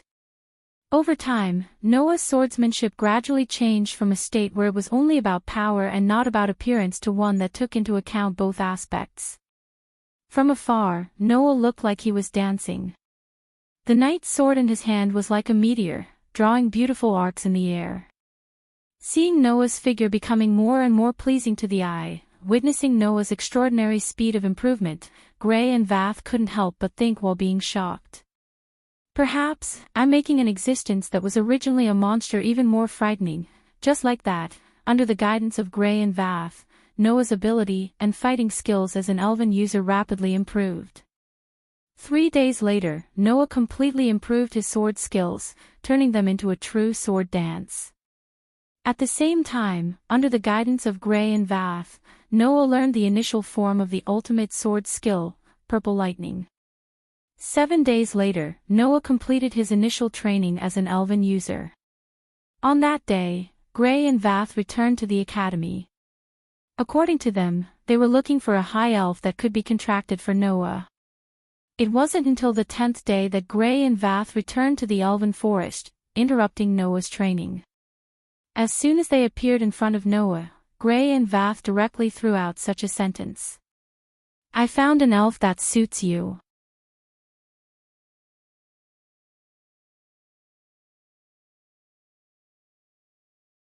Chapter 942.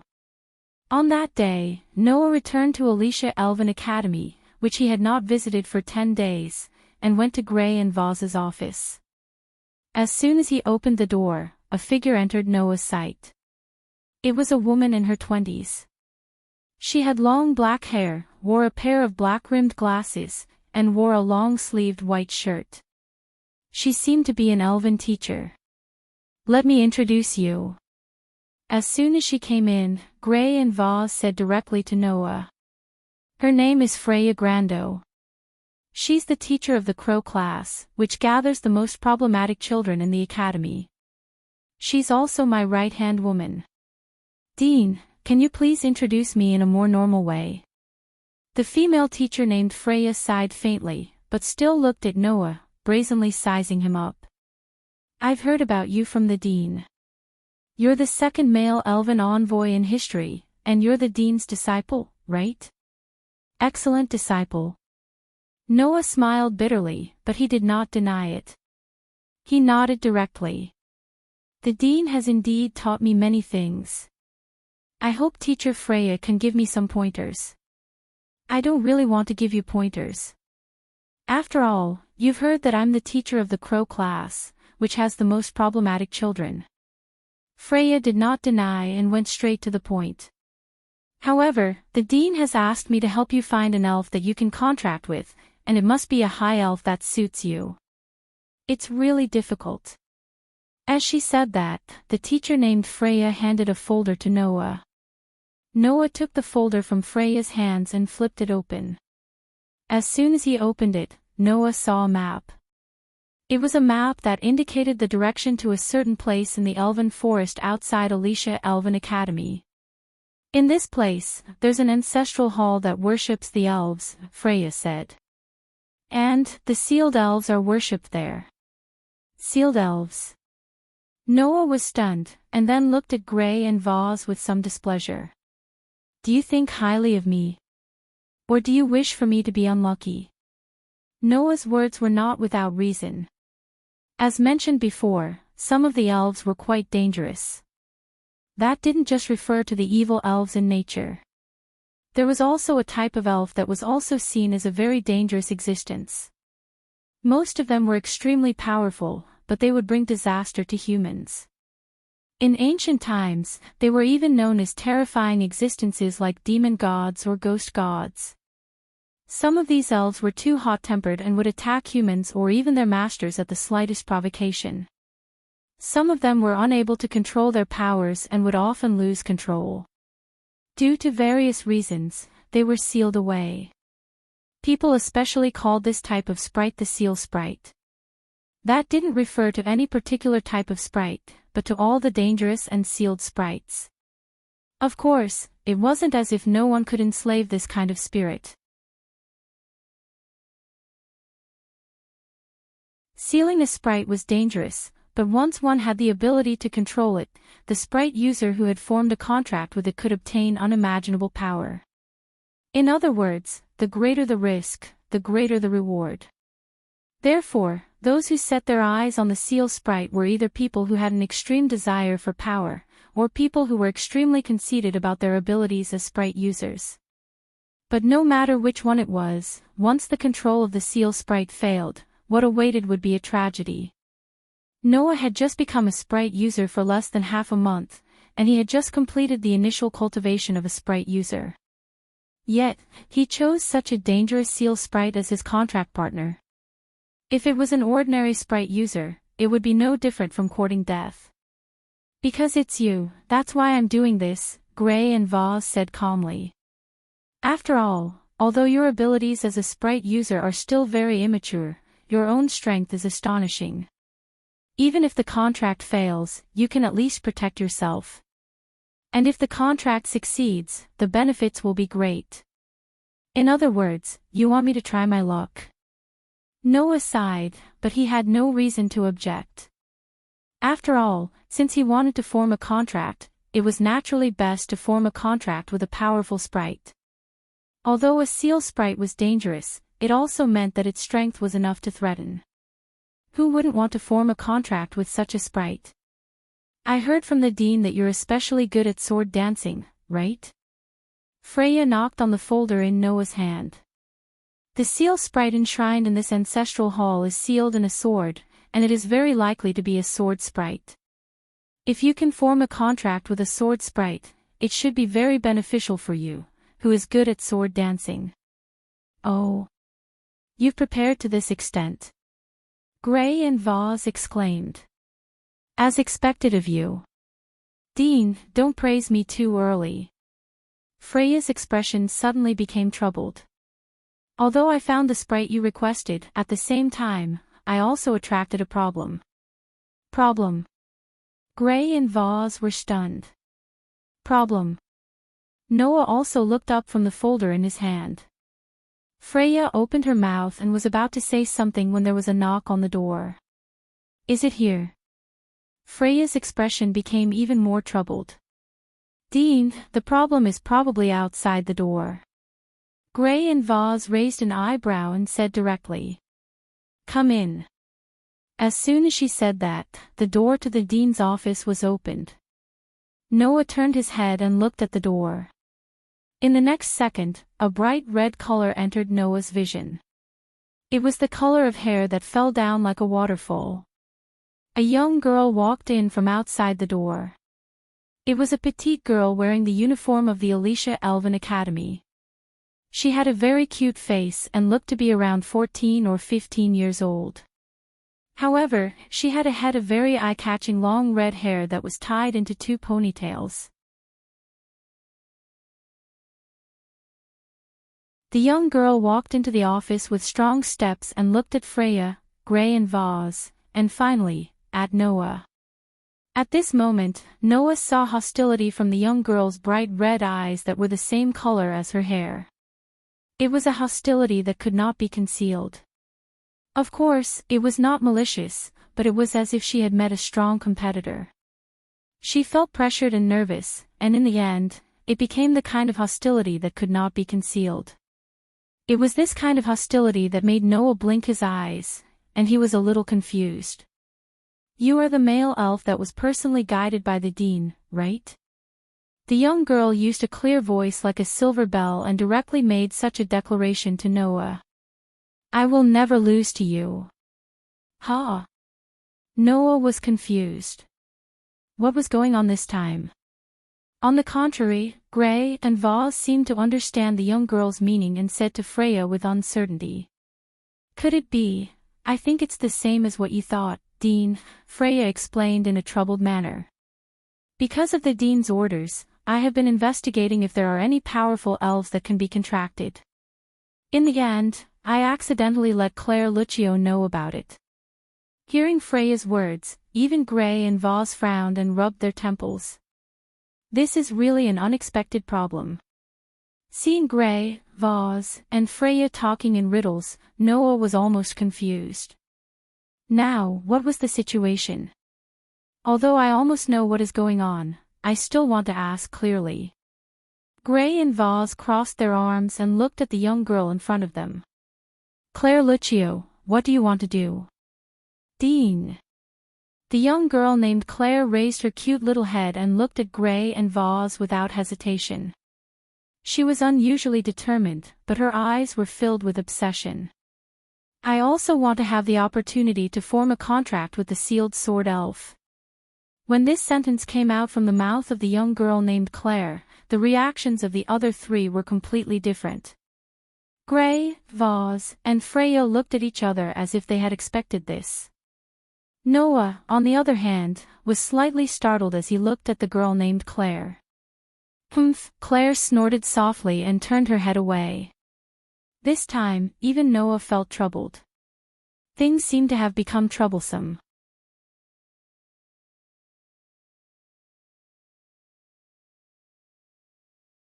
Chapter 943.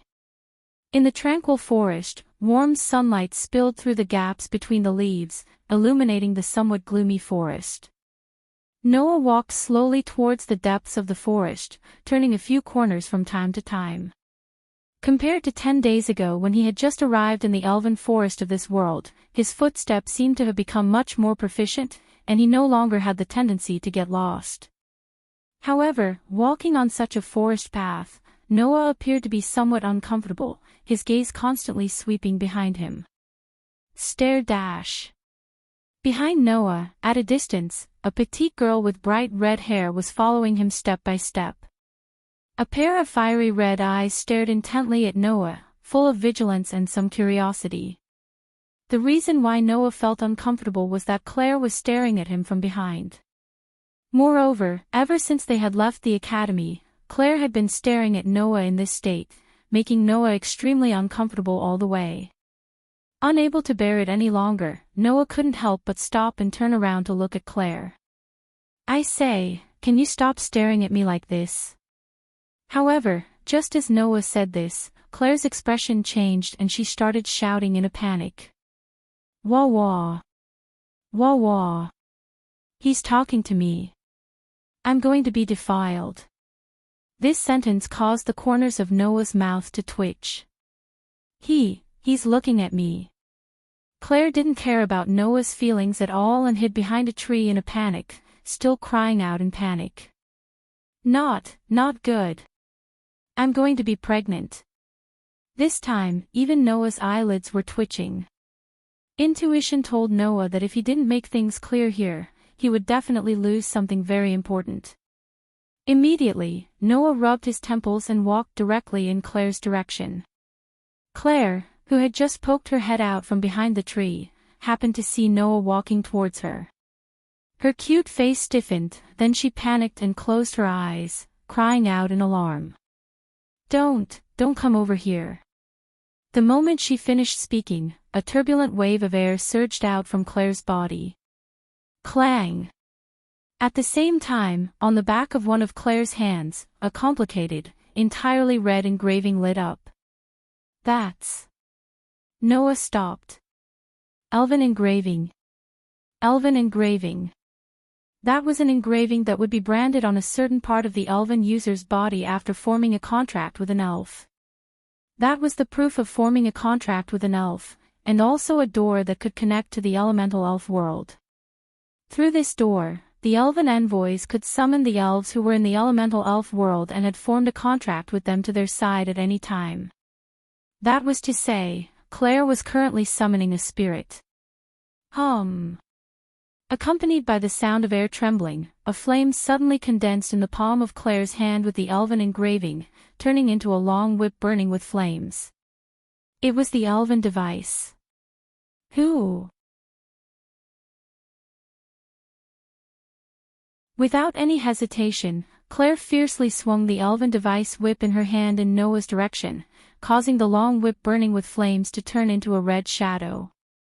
Like a sword light flashing through the air, it slashed towards Noah's direction. Noah, who didn't expect Claire to suddenly attack, was stunned on the spot, but his movements didn't have any hesitation. He dodged in a flash. Paw! The long whip burning with flames hit the ground with a crisp sound, leaving a scorched mark. "What's wrong with you?" Noah said in exasperation. "Why did you suddenly attack me? How did I offend you?" Woo! Claire tightly grasped the long whip of flames, staring at Noah with tears in her eyes. Because you definitely want to turn into a wolf and eat me in one bite." Noah only felt a lump in his chest, almost suffocating him to death. It wasn't easy for him to calm it down, as if he was suppressing something, forcing a fake smile. "Can I ask you, why do you have such thoughts?" "Humph, don't think you can hide it from me." Claire glared at Noah. "News of what happened to you has long since spread throughout the academy." Hearing this, Noah calmed down. That was true.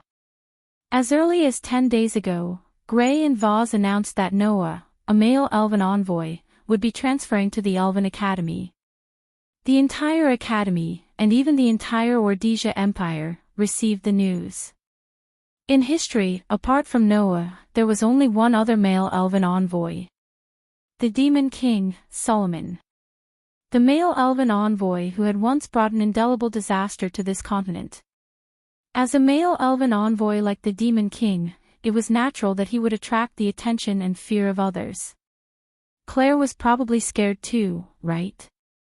However, just as Noah was thinking and calming down, Claire mustered up her courage and said loudly, "Don't worry, I'm going to kill you. Everyone already knows that as long as a male elven envoy speaks to you, you will be defiled." Noah almost fell to the ground. "Also, as long as a male elven envoy looks at you, you will get pregnant. If a male elven envoy comes close, he will turn into a wolf and eat us in one bite." Claire seemed to have seen through the truth and pointed at Noah.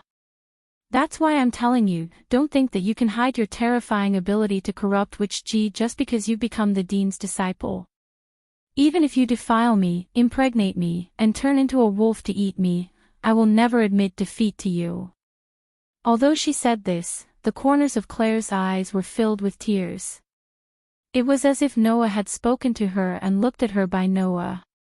She was doomed to depravity and could no longer maintain a pure and sorrowful appearance. Noah suddenly felt like he was an idiot for being so serious with Claire. He felt like he was being treated like a demon king, like an evil person in other people's eyes. Only an idiot would have the idea of being an evil person. Claire's words also let Noah know what kind of existence he was in the eyes of the students of the Elven Academy. As long as he spoke to the girls, he would defile them. As long as he looked at the girls, he would make them pregnant. As long as he got close to the girls, he would transform into a wolf and eat them in one bite. This was the first time Noah knew that he actually had such terrifying abilities that others couldn't help but ridicule him. Just how unworldly were the Magi of Aletheia Elven Academy? No matter how pure they were, how could they view a boy like this? "You win." Noah could only turn around in despair. "Then, if you don't want to be defiled by me, don't want to have my child, and don't want to be eaten by me in one bite, then don't get close to me." After saying this, Noah dragged his heavy footsteps forward. "Wait! Wait!"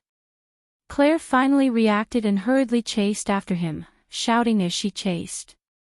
You defiled me. You actually want to leave."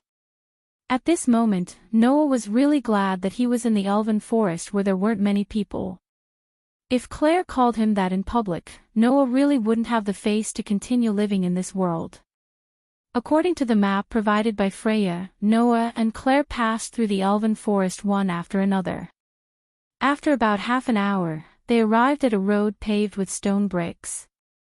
In front of the road, there was a steep cliff. At the bottom of the cliff, there was a solemn door built with stone bricks.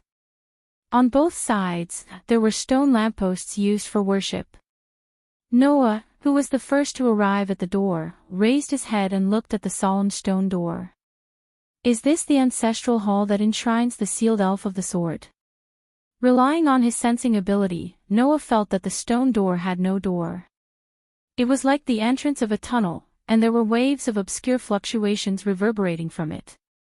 That was a barrier. Looks like I didn't find the wrong place. Looking at the continuously fluctuating barrier at the entrance of the ancestral hall, Noah's eyes flashed. Let me see what the legendary holy sword that killed the Demon King looks like.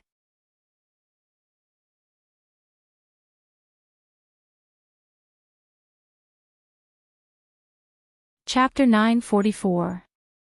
Solomon. The only male elf who was crowned as the Demon King. The existence of this Demon King could be traced back to hundreds of years ago. After hundreds of years, although the Demon King's deeds were still widely spread, most people only treated it as a legend. And there was another person who was passed down along with this legend. Hundreds of years ago, she defeated the Demon King who brought disaster to the continent, and was called the Saintess who saved the world. Alicia Edith. The Saintess who killed the Demon King and saved the continent. The Alicia Elven Academy was named after this Saintess. And the weapon used by the Saintess who saved the world to kill the Demon King was also widely spread as a legend. That was what the world called the sword. Demon Slayer. Some people said that the sword was just an ordinary weapon. There were also people who said that a sword that could kill the Demon King that the entire continent was helpless against was definitely not an ordinary weapon. Therefore, the most convincing explanation was that the Saintess was also an elf envoy, and the Demon Slayer she used was the elf magic device transformed from the great elf envoy's elf. No one could give a definite answer as to what the truth was, because it had already become a legend. However, the information that Freya gave Noah mentioned it. The Demon Slayer was enshrined in the Elf Forest's ancestral hall. As for whether it was referring to the elf or the sword used to seal the elf, it was unknown. Even whether it was true or not was unknown. Hey, at a place far away from Noah, Claire was still hiding behind a tree. Facing Noah, she was a little anxious and impatient. Do you want to go in or not? If you don't want to go in, then give me the elf. Hearing Claire's words, Noah sighed. Because Claire also requested to form a contract with the elf, the helpless Gray and Vath could only let Noah and Claire compete fairly. After all, this elf was only sealed in the Elf Forest. It did not belong to the Academy, nor did it belong to Gray and Vath. As long as one had the ability, they were qualified to fight for it. It was because of this that Noah and Claire had stepped on the path here together. Don't tell me you don't know how to remove the enchantment? Claire said in dissatisfaction, her voice carrying some anxiety and impatience. If that's the case, then stay away and let me remove it. No need. Noah sighed again. Enchantment or whatever, it has no effect on me. After saying this, Noah directly stepped forward and slammed into the enchantment without doing anything. The enchantment touched by Noah's body began to twist and undulate like a boiling water surface. Then, it suddenly froze. Bang! Like glass being smashed, the enchantment that sealed the entrance of the ancestral hall exploded. Seeing this, Claire's little mouth opened cutely. Ignoring Claire, Noah's footsteps didn't even stop. Under Claire's gaze, he walked into the dark passage. Wait for me. Claire hurriedly chased after him. As soon as he walked into the ancestral hall, a dark and damp passage appeared in front of Noah. In this passage, there was even a musty smell in the air. It was obvious that no one had visited it for a long time. Noah couldn't help but frown, lightly covering his nose and mouth. So smelly, and so dark, Claire, who caught up from behind, also covered her nose and mouth and stretched out a hand. Flames, illuminate the darkness. What came out of Claire's mouth was an incantation that was hard to understand. It was a language called Elven. In the midst of the incantation, a faint divine power surged from Claire's hand and turned into a small fireball, illuminating the surroundings. That was the most elementary flame elven magic. Seeing Claire use the flame elven magic with his own eyes, Noah couldn't help but speak.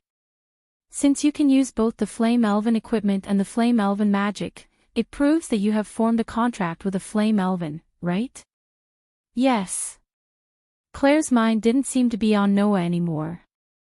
She raised the small fireball in her hand and looked into the depths of the passage as she answered indifferently. Can't I? Since you already have a contract with a spirit, why do you still need to form a contract with the sealed spirit here? Noah asked doubtfully. If I remember correctly, dual contracts should be very difficult to control, right? Simply put, the so-called dual contract was to form a contract with two spirits at the same time. Although there were differences in strength among the spirits, if there were a lot of them, even the weakest strength would become stronger. Moreover, they could also complement each other's weaknesses. However, under normal circumstances, there were almost no benefits to forming a contract with multiple spirits. This was because the contracted spirits would affect each other, causing them to be unable to display their original strength. It could even cause an imbalance in the spirit's divine power and make it impossible to use elven magic. If one didn't have a certain amount of talent, it would be impossible to control multiple spirits at the same time. It was already very difficult to control a double contract, let alone a contract that was more than double. Even Gray and Vaz had only formed a contract with one spirit. One could imagine how difficult it was. Not to mention, sealed spirits were very difficult to control in the first place. Adding on the fact that it was a dual contract, it really wasn't wise. In response, Claire's fiery red eyes began to flicker as she spoke in a low voice. She said in a low voice, I must obtain a powerful spirit, one that won't lose to anyone. Leaving only this sentence, Claire no longer paid attention to Noah and walked into the depths of the passage. Looking at Claire's slender back, Noah scratched his cheek. Really? No matter where I go, I can meet people with stories. Passing through the tunnel-like passage, Noah and Claire silently reached the depths and finally saw the ancestral hall at the end of the passage. It was surrounded by rock walls. In the vast open space of the ancestral hall, there was a path made of stone. And at the very front of the ancestral hall, there was an altar. On the altar, there was a sword engraved with very delicate patterns. The entire sword was emitting a faint arc of light. It looked like it had been there for a long time, but it didn't have any wear or tear. It was inserted upside down on a stone platform that had been carefully polished, rendering the atmosphere extremely sacred. Gazing at the sword, Noah and Claire glanced at each other. I heard that most of the sealed elves are sealed in famous weapons or props, right? Noah asked. Let's not talk about whether that sword is the holy sword that killed the Demon King. The sealed spirit we're looking for is undoubtedly sealed in that sword, right? That's right. Claire stared closely at the sword, some nervousness appearing in her eyes, but more of it was unswerving determination. No matter what spirit it is, I must make it obediently become mine. From Claire's words, Noah heard a sense of mission. Then, Claire dispelled the fireball in her hand and looked straight ahead, speaking to Noah. If you don't plan to make a move, then let me go first. Gray, Vaz also said that we will compete fairly, Noah said indifferently. You go first. If you fail, it's my turn. Don't worry. Claire took a deep breath. There's no place for you to fight here. After saying that, Claire stepped forward and walked with powerful steps to the altar. The surroundings were deathly silent. Under Noah's gaze, Claire reached out her hand and tightly grasped the hilt of the sword in front of her, closing her eyes.